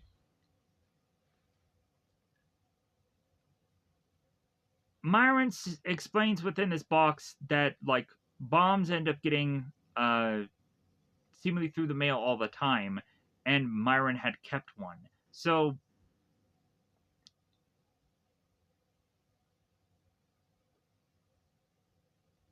eventually, the more and more Myron talks here, there's a bit of comedy where even the DJ is laughing at him, and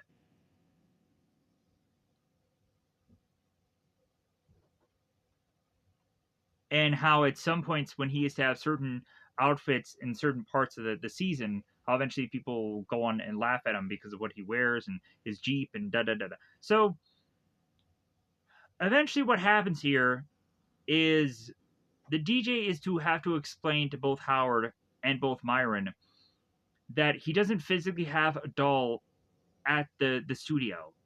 That if anything, what actually was going to be a thing is that they're going to be given a gift certificate to eventually go on and buy a Turbo Man doll at some point.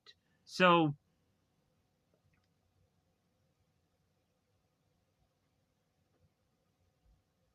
Nathan Howard, if anything, at this point, is to take this gift card and then walk away with it after Myron is to drop the box and no explosion happens. Because Myron ends up getting so upset that eventually he drops the box and he realizes that it doesn't go off. Even Howard is to rip open the box and realize that it's just some jewelry box. So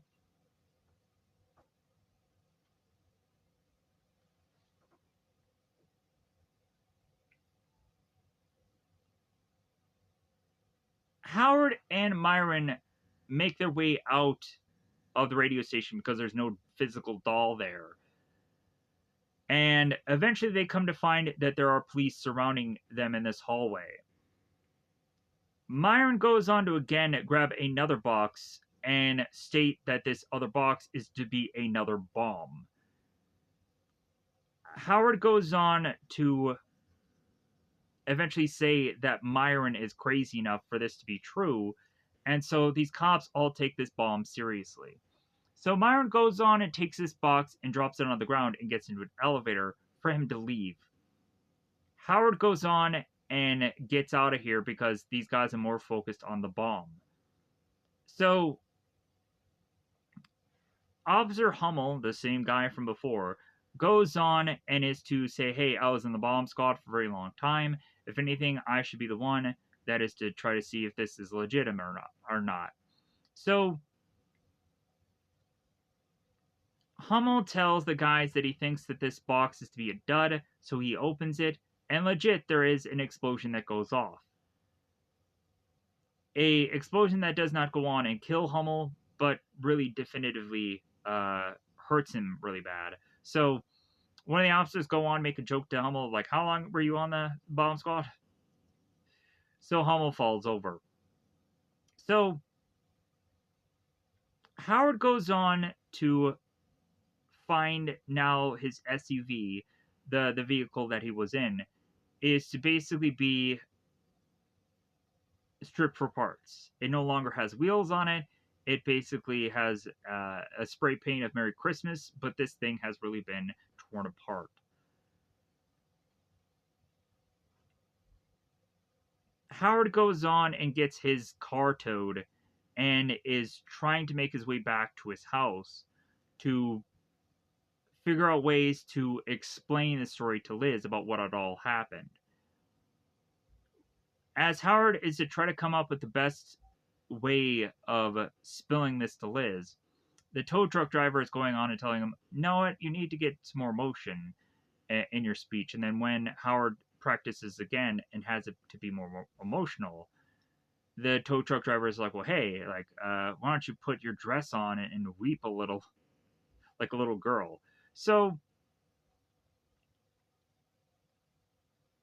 we go and we see in the neighborhood that there are carolers around. So we have Howard that goes on and starts to make his way inside of his house and notices that in the window that Ted is putting on the Christmas star that he goes on and he puts on every year.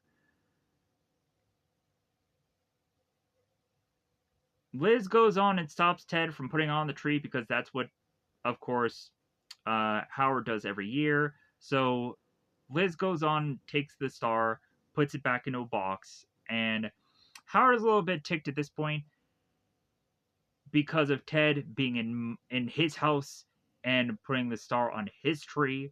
So at this point, Howard is now wanting to go on and get even with Ted for obviously wanting to go on and trying to manipulate his family. So here's where Howard goes on to remember that Ted had gone to say, "Hey, yeah, I had gotten a Turbo Man for Johnny uh, months ago. It's nestled safely under our tree." And so Howard then goes on like, "Well, I'll show him." So Howard goes on to use a credit card to sneak into Ted's house. Howard goes on to eventually find Ted's Christmas tree and is to find the very specific gift that has the Turbo Man wrapping paper. And so immediately Howard gets the box and touches it, and it ends up having the voice of Turbo Man. So he's like, aha, this is the gift. So Ted and Liz are going on and being distracted by carolers, and Howard is seemingly getting distracted by sneaking out of this house. At one point, when Howard does finally make his way out of the house, he realizes how bad this is, and he's basically stealing from a little boy at this point. And he decides that he wants to go back and just put this gift back into the house to do the right thing. But at that point, we come to find that Howard is face to face with a reindeer. So the Howard is going on running through the house with the reindeer chasing him. Howard is to try to go on and have the reindeer to be closed off to where it stops the reindeer from getting to him. But eventually we do go on and have the reindeer that does get out and starts to rummage through the house, rampage through the house. At one point, we go on and accidentally have, I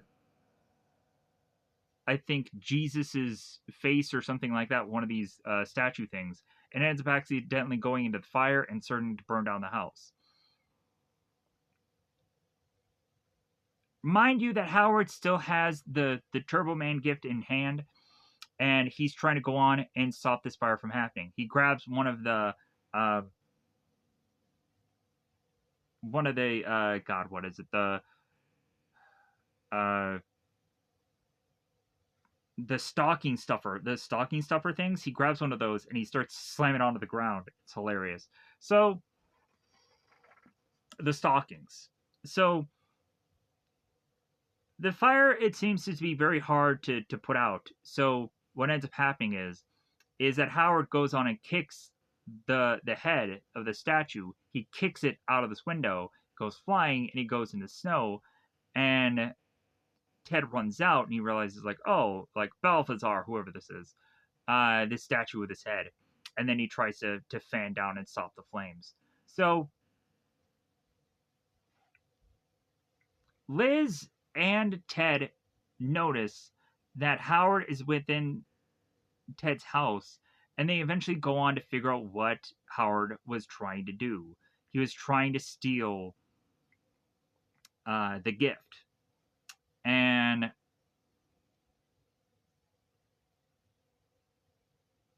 so eventually, Howard does apologize, but he is to also try to say to both Liz and Howard that they don't quite understand what was going on. Liz goes on to eventually just state here that she's like, well, uh,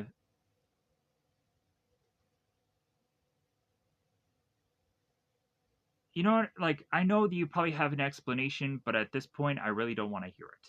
Like, Liz is at this point just kind of done with, honestly, Howard trying to explain his way out of things. So, at this point, we're almost starting to think that maybe Liz is to probably eventually realize that she's going to probably break up with Howard at this point, or that they're going to split up. But it seems that eventually, by the third act here, we start to find out that that is not to actually be the case. So Liz ends up asking Ted if he wouldn't mind driving them to the parade, the place where they're all going to. So Ted goes on and he turns to Howard and he says, well, I guess you're not going to bench press your way out of this one. And then he leaves. So here is where the reindeer goes on and attacks uh, Howard yet again. At this point, Howard is just so upset that he goes on and he punches the deer and it falls over. What a horrible thing to do. Could have just slapped the deer really hard. Give him a good old slap. Just slapping him. Anyways, so the next thing after that, I guess Howard does technically make up for it by giving the reindeer beer, but still. He did punch a deer in the face. Come on. So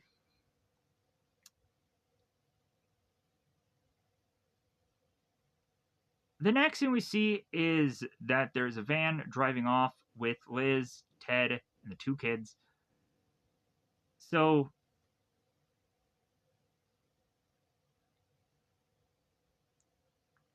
Jamie ends up asking Liz if their father is going to be there, uh, that his father is going to be there for the parade. And Liz is like, well, yeah, I wouldn't count on it. And Johnny ends up turning to Jamie and it's like, well, hey, at least Turbo Man will be there. Jamie's like, well, yeah, at least I can expect that. So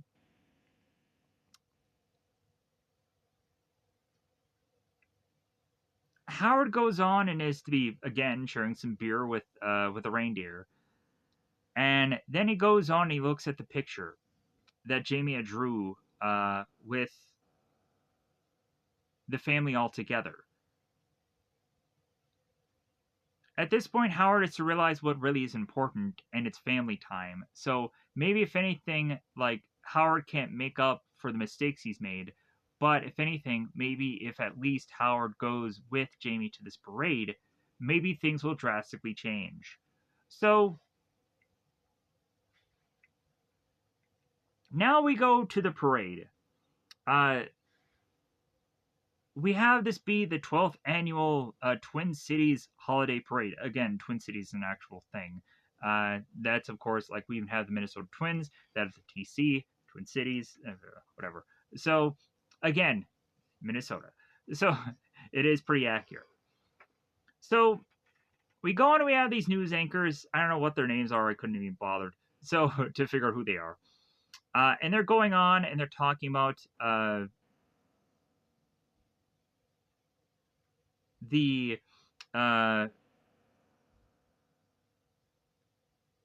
the fact that this is the Channel 29 parade, and that they're here to watch and listen of what's going on with the parade. So floats go by, and there's be actually some pretty decent amount of stuff that they put in this parade. Actually, it's surprisingly good. So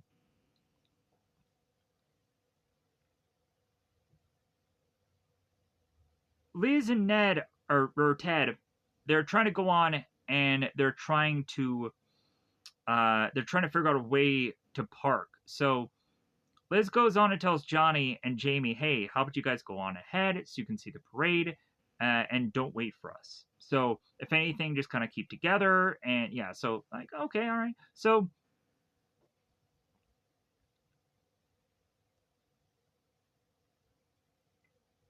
both Johnny and Jamie, they're checking out the parade. We see Bert and Ernie's, we see crayons, we see all kinds of things. Ninja Turtles, a bunch of random shit, but like, yeah, we see a lot of stuff here. Uh, it's also kind of fun the things that they reference. Like they end up saying like, "Oh yeah, the Cat in the Hat," and there's the Cat in the Hat there. There's also the Tick. There's a bunch of just rando things. There's like Sonic.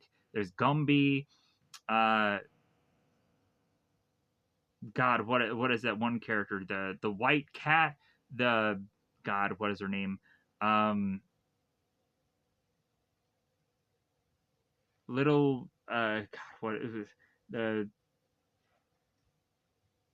God, I have no idea what that white cat's name with the red bow. It'll escape me. Little Kitty Licklick. I don't know. I don't know what her name is.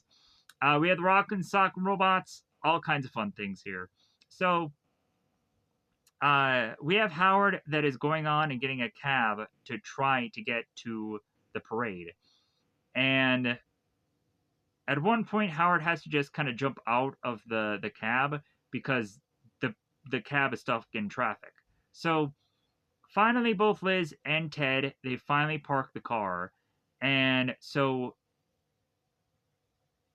Ted knows that Liz is stressed, so he tries to pour her some non-alcoholic eggnog. So Ted goes on to tell Liz, is like, you know what, I know how you're feeling. Like, get it out of your system, cry out. Like, if you need a shoulder to cry on, as he thrusts her shoulder into, or thrusts Liz's body into Ted's shoulder. I can see it in your eyes. Don't worry, Ted's here. And Liz is like, well, that's sweet, but you deserve better, Lizzie. And Liz is like, Lizzie? So we now have Howard, and he's making his way to try to get to the parade. And Ted is still trying to go on and comfort Liz in her time of need. But also, at some point, Ted is to go on and say uh, that we can't hide our feelings any longer. And Liz is like, feelings? And Ted says, you know what, Liz? I don't want to have to tell you, I'm a very eligible bachelor, and there'd be a lot of women that would give anything to be in your position right now. And Liz is like, I would have been like, fuck you. Who are you? Like, I don't care how great you are. No, like, you're not that great. Sorry. Uh, uh, and Liz goes on and says, yeah, I'm a really lucky, lucky gal. Shouldn't need him in the groin, Liz. Come on, need him in the groin. So Ted goes on and stated that the seemingly the time where Ted was to think that Liz was going to be his was months ago, when they were discussing recipes, and he was to tell her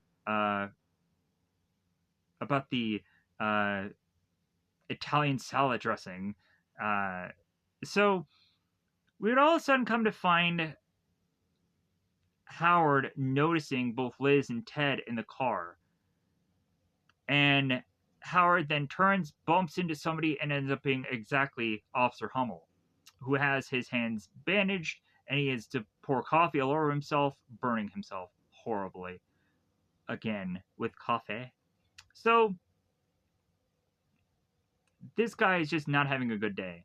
But if anything, Officer Hamill does notice Howard, so he starts chasing after him. So Liz finally does go on, and maybe not a knee to a groin, but some eggnog to the face. Liz goes on and pours eggnog in Ted's face, and then gets out of the car. We have Howard being chased down. Officer Hummel is to, between buses, try to find where Howard is.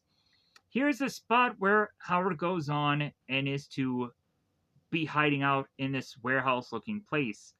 Officer Hummel opens the door, did not quite find exactly where Howard is, so he backpedals and disappears. We all of a sudden go on to have Howard be grabbed by this tech guy who goes on to explain, oh, yeah, you must be the guy we've been looking for, the Turbo Man replacement. So here's the thing also here. Howard is not wearing the exact clothes of which that he's been wearing throughout the rest of the day. Well, come to find that Howard is not going on and wearing the red shirt that he was wearing through a good chunk of this film. For some reason, it's not here now. All that Howard is wearing is just the gray shirt. So something happened during the wardrobe, and now we're missing the shirt that he was supposed to wear. So that, if anything, is a little goof up. But anyways, we get to the point now where these guys are turning away Howard's clothes anyways to thrust the Turbo Man costume upon him. So this tech guy is going to explain to Howard about how all of his gadgets work, for how they were supposed to have called him before and let him know. Also, the tech guy is to explain how the other guy had went through some brain damage, but it seems to be that he's very responsive, so at least that's a good sign. So hopefully all of this guy's stuff on Howard works. So Howard immediately in all of this costume goes on and notices Booster. Booster is to be played by the same actor who had played Booger in Revenge of the Nerds. So it's kind of cool to see him also here playing this very small role and getting some chickadee change, some money, some Del Rinos. It's kind of cool to see him here. So the guy ends up putting on the booster helmet or the booster head, and we immediately go on to have Howard state uh, to the guy who's portraying Booster here. It's like, oh yeah, you're Booster, and so Booster says back, it's uh, like, well, yeah, who do you think I am, Mary Poppins? So here's where we go on to the parade. So we finally get to a point where now we're getting to the Turbo Parade, the Turbo Man part of the parade. And so what happens here is we have the float. The float goes on and is to have Turbo Man to be raised and to be shown. And so here is where Howard realizes that he is Turbo Man and he's a part of this parade. And these kind of flares or fireworks are going on in the background. So Booster is going on and telling Turbo Man here to wave, you idiot. So Turbo Man just starts to wave here and he realizes this is cool.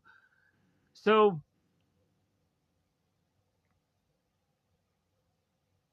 We have Howard going on, and he's waving all over the plant, all over the place, and doing his salutes and what have you. So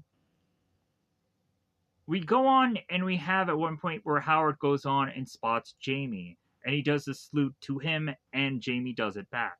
So we get to a point where the anchors have to go on and explain how in a few moments that Turbo Man is going to pick a very special child that gets this very special edition of this Turbo Man action figure. So the action figure starts to appear and rise for the float. And so Booster has to go on and explain to Turbo Man how he has to go on and grab this doll so he can hand it to one of the kids. So Turbo Man goes on and he grabs the doll and he hucks it and he chucks it up in the air. He's like, yes! So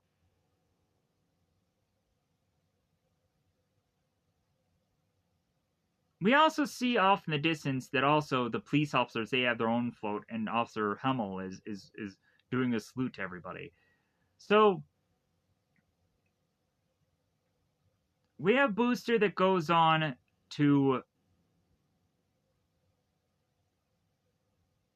tell Turbo Man to just kind of keep his eyes peeled because soon Dementor will also be jumping on the float. And they've kind of choreographed things and they've kind of put things together. So eventually, what will happen is that Dementor will go on and be on one of these buildings, and it'll be some double. What'll happen is that Myron will go on and get this certain bit of decoration, and he'll go on and choke Dementor and take him out, and he'll take his place. So here's where Booster goes on and tells Turbo Man to pick a kid out in the audience to get this toy. So we now have a number of kids that are all going on like, "Oh, pick me, pick me, pick me," and so eventually Turbo Man does figure out where Jamie is in the parade audience, and he goes on and specifically points to Jamie. Johnny thinks it's him, and then Jamie's like, "No, it's me." He's pointing to me, and so eventually the volume goes up on Turbo Man's helmet, and Turbo Man ends up yelling out, "Jamie!" And Jamie looks in awe. He's like, "Turbo Man knows my name." So Liz looks at Jamie. It's like, "Oh, wow." So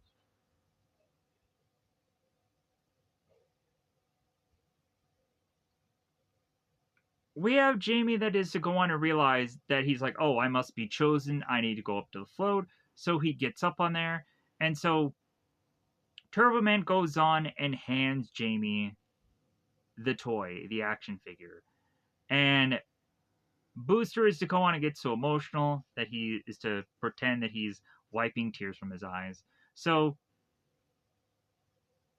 Jamie goes on to ask Turbo Man how exactly he knew his name.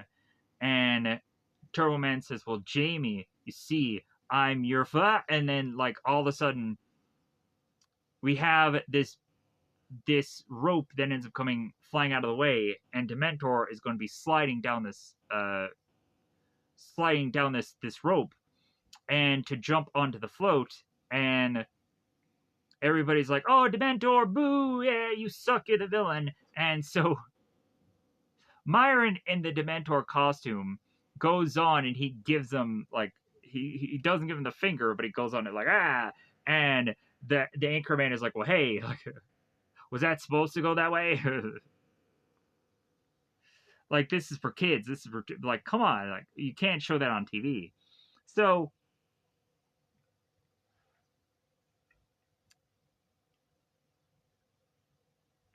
Myron goes on and asks for the kid for to give him the doll, and no one will get hurt. And of course, we have Howard that's in shock. It's like, Myron, is that you? And it's like, yeah, it's me, Turtle Man. So Myron's like, well, yeah, you think you could outsmart me, did you? Like, hey, with my big brain and this and that. So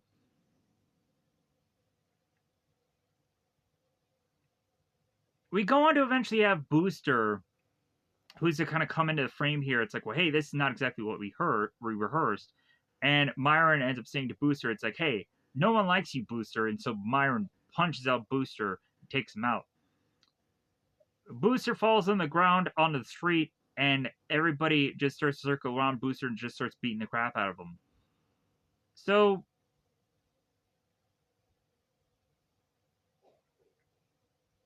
Myron grabs the kid and is to say "ta ta, Turtle Man," and goes on and takes one of his fists and has it go flying out and hits uh, Howard in the face.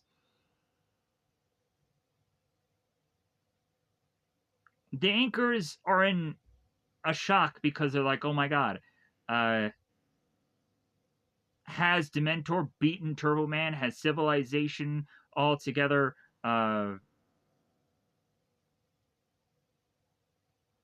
come to an end because of Turbo Man's loss here?" So Turbo Man gets back up, and so Jamie has to go on and remind Howard of his weaponry, and is to tell him about, hey, your arms, your arms. You have the turbo discs. So Howard starts blasting out the turbo discs, and that ends up really distracting Myron for a good point in time where he's like trying to block them. And so we go on to, of course, have Jamie that's like, yeah, watching Turbo Man do his thing.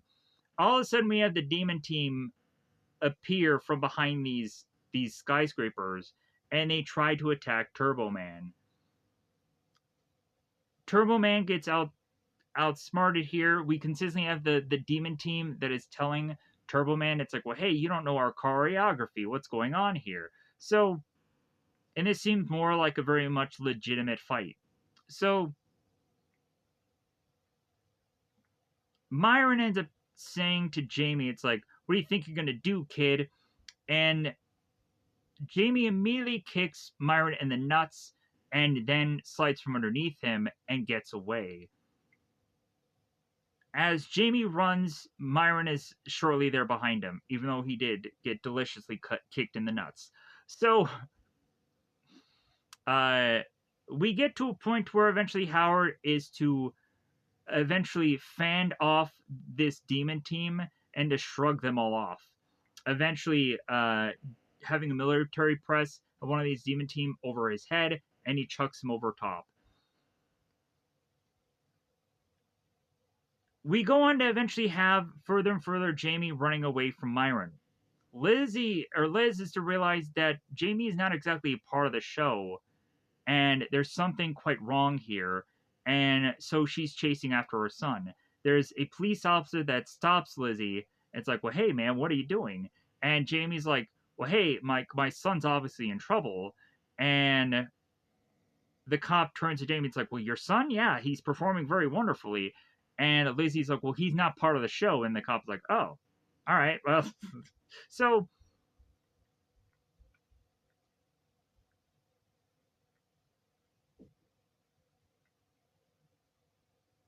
we go on to have Jamie and Myron to be climbing up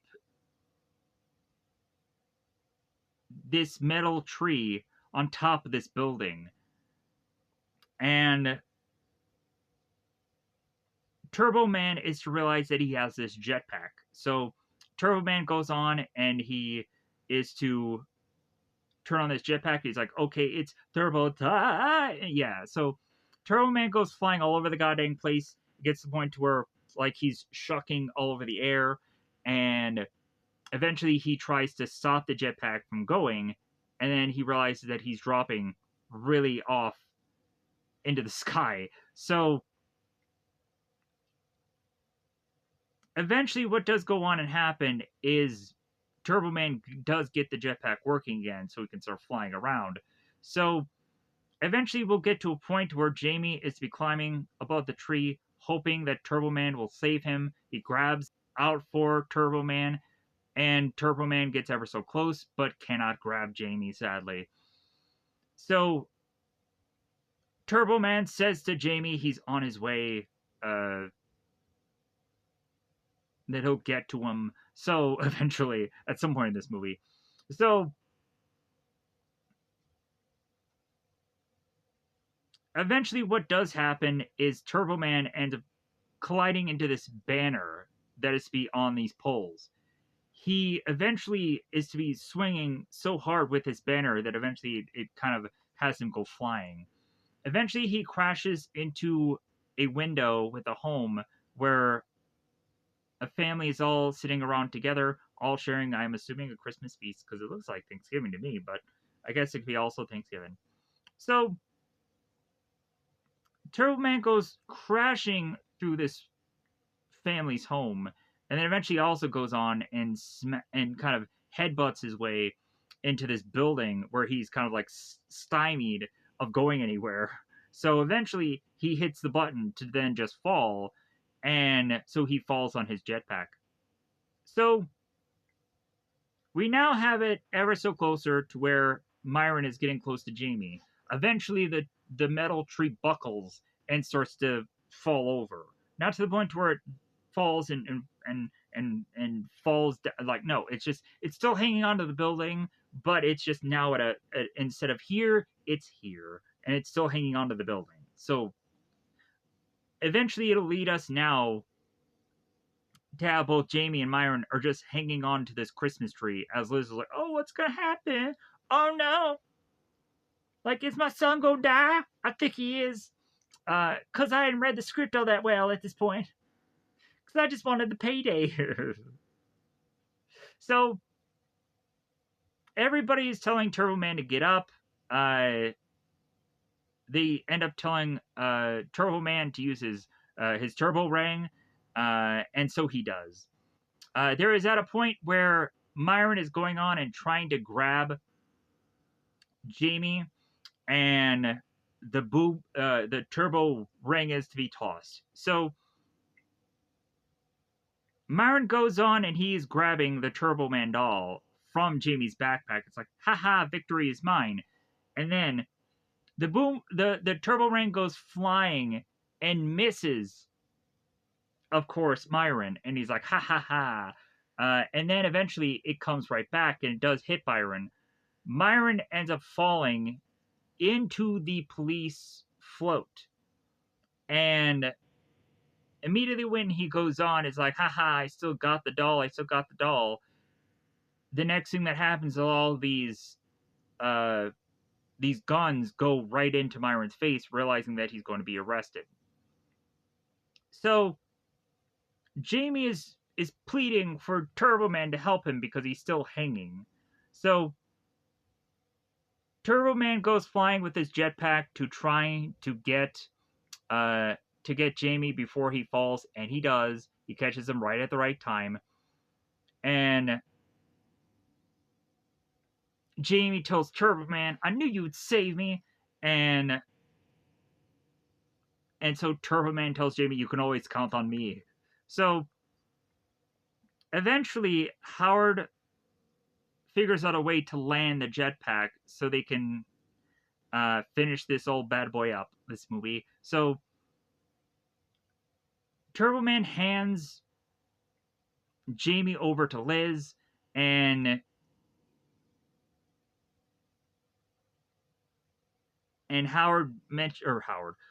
Jamie mentions how he's flying around with Turbo Man and how Turbo Man had saved him from Dementor. So, and Liz is like, well, I saw everything. And so Liz turns to Turbo Man and says, thank you, sir. I don't think you know how much this means to me. And Turbo Man's like, well, I think I have some idea, because dad. Anyways, so if anything, Jamie takes a moment and realizes that his dad is still not there at the parade. That if anything, he wished that his dad was there just to see him do all this. And Jamie also is to say that he had argued with his father, and maybe that's the reason why he's not really there. Because he had yelled at the phone before. So Turbo Man turns to Jamie and explains to him that his dad is not mad at Jamie, that if anything, Jamie is one of his all time favorite persons. And Jamie goes on to ask Turbo Man, it's like, well, how exactly do you know that, Turbo Man? And Turbo Man's like, well, who knows better than me? And so Turbo Man takes off his helmet, reveals that he's Howard, and so Jamie does go on. It's like, oh my god, like Dad, Howard, you're Turbo Man. Oh my god. So Jamie does go on and get on to Howard's shoulders, and Liz is like, Howard, Howard. So uh, Howard is going to apologize for neglecting the both of them lately, and but he will realize to not do it anymore, and he loves them, and so they all hug. So Ted goes on and is to make his way to his son Johnny, and Johnny goes on to explain uh, how Howard is Turbo Man, and so Ted is like, "We need to get the heck out of here." So they scramble out of here. So Officer Hummel goes on and gives Jamie the Turbo Man action figure, and so Jamie goes on and takes it, and Officer Hummel goes on and uh, salutes Turbo Man and says like, "Hey, we need guys like you on the force." And then Howard immediately turns and is like, "Well, thanks." And then he apologizes for the bike and the coffee and the and the bus and everything in between. So and the bomb. So he apologizes for everything. So the next thing we see is Myron. He's to really be in anguish because of like, I had the doll, I had it in my hands, and I was so close and this that. So and Myron is like, what am I going to tell my kid on Christmas Day? And so Jamie goes on and he takes the action figure and he hands it to Myron and he says Merry Christmas. And Myron is like, wow, like, thank you, kid. Like, you know what? That whole thing of that whole rooftop thing was just a misunderstanding. Like, I really do apologize. So Myron's like, hey, yeah, we're cool. Like, it's okay. So Howard then goes on to tell Jamie, it's like, well, wait a minute. That that action figure was to be like really important to you, uh like that was the thing you've always wanted. And Jamie's like, well, yeah, but I have my own Turbo Man at home. And it's like, ah ha ha ha ha. So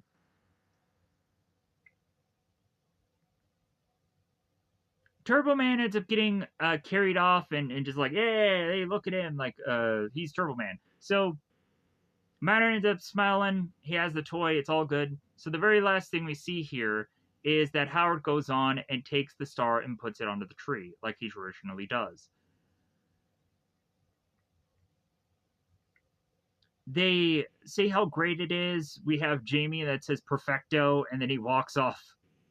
It's like, yeah, I'm finally freaking done with this movie. Maybe I'm probably not, but anyways. So Liz goes on and is hugging Howard and is say, it's like, you know what? Like, you put so much effort and so much thought into Jamie's gift this year. Like, I am kind of curious, Howard. What is it that you were to go on and give me? And we would go on to, of course, have Howard just turn to the screen. He's like, huh? I had to give her a present also? Huh? Like, oh my God, I didn't think about it. And then credits roll, and then there's no end credit scene, so thank God for that. But yeah, so I went way too long on this one. It's an hour and 20 minutes, and I went way over, but I don't really care.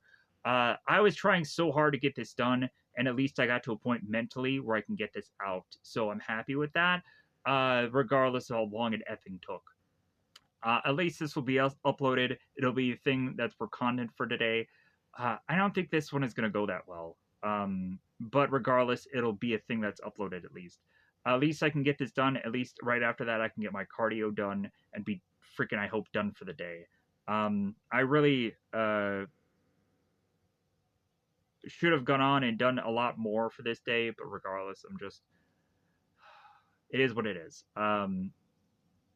With that said, I'm gonna get the heck out of here. Thank you for going on and watching this. However, you're gonna digest it. I apologize for the length of these videos, but also at this point, I'm just happy to get something out at this point because really, it's December. There's a lot of going on.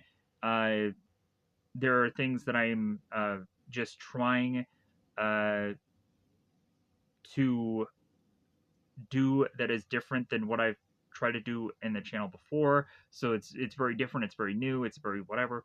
But it's still reviews. It's still the same. Like it's still like, but it's just like I've never gone on and I've never seen a western before. I've never seen these, so it's kind of hard to determine exactly how long these things are going to take and how long it's gonna like because it's much more newer genres. It's very much more newer things. It's not the same thing that I've gone on to do over and over again. And I know how long it's gonna take. So also, I hope to eventually get back doing Power Rangers and continue to do that thing to chop away at that tree because I'm gonna be in Power Rangers Mighty Morphin season 3 at this point right now. So that's gonna be good to eventually just keep chopping away at that. I'm still gonna try as best as possible to get back and doing Super Sentai pilots at some point. I'll try to cover more of those because I feel that once I continue to watch those, I really get some bit of information that I don't get from Power Rangers from those shows. So it's kind of fascinating to check them out and to see what bits of things I get from it. Because it seems more informational than Power Rangers does, weirdly enough. But anyways, I'm gonna get the heck out of here so I can do other things today, and hope to get this also uploaded. So goodbye, everybody. Bye, everybody. Thank you for watching this. I do appreciate it because I get that a lot of people probably won't want to go on and listen to me for 2 hours, but feasibly, I go on and I say here that logically, I just do all of this for fun and to therapeutically get something out. So, regardless, like if this ends up just being for me, then that's what it's going to end up being. But I want to just share this with everybody. Like it's not just to be uh,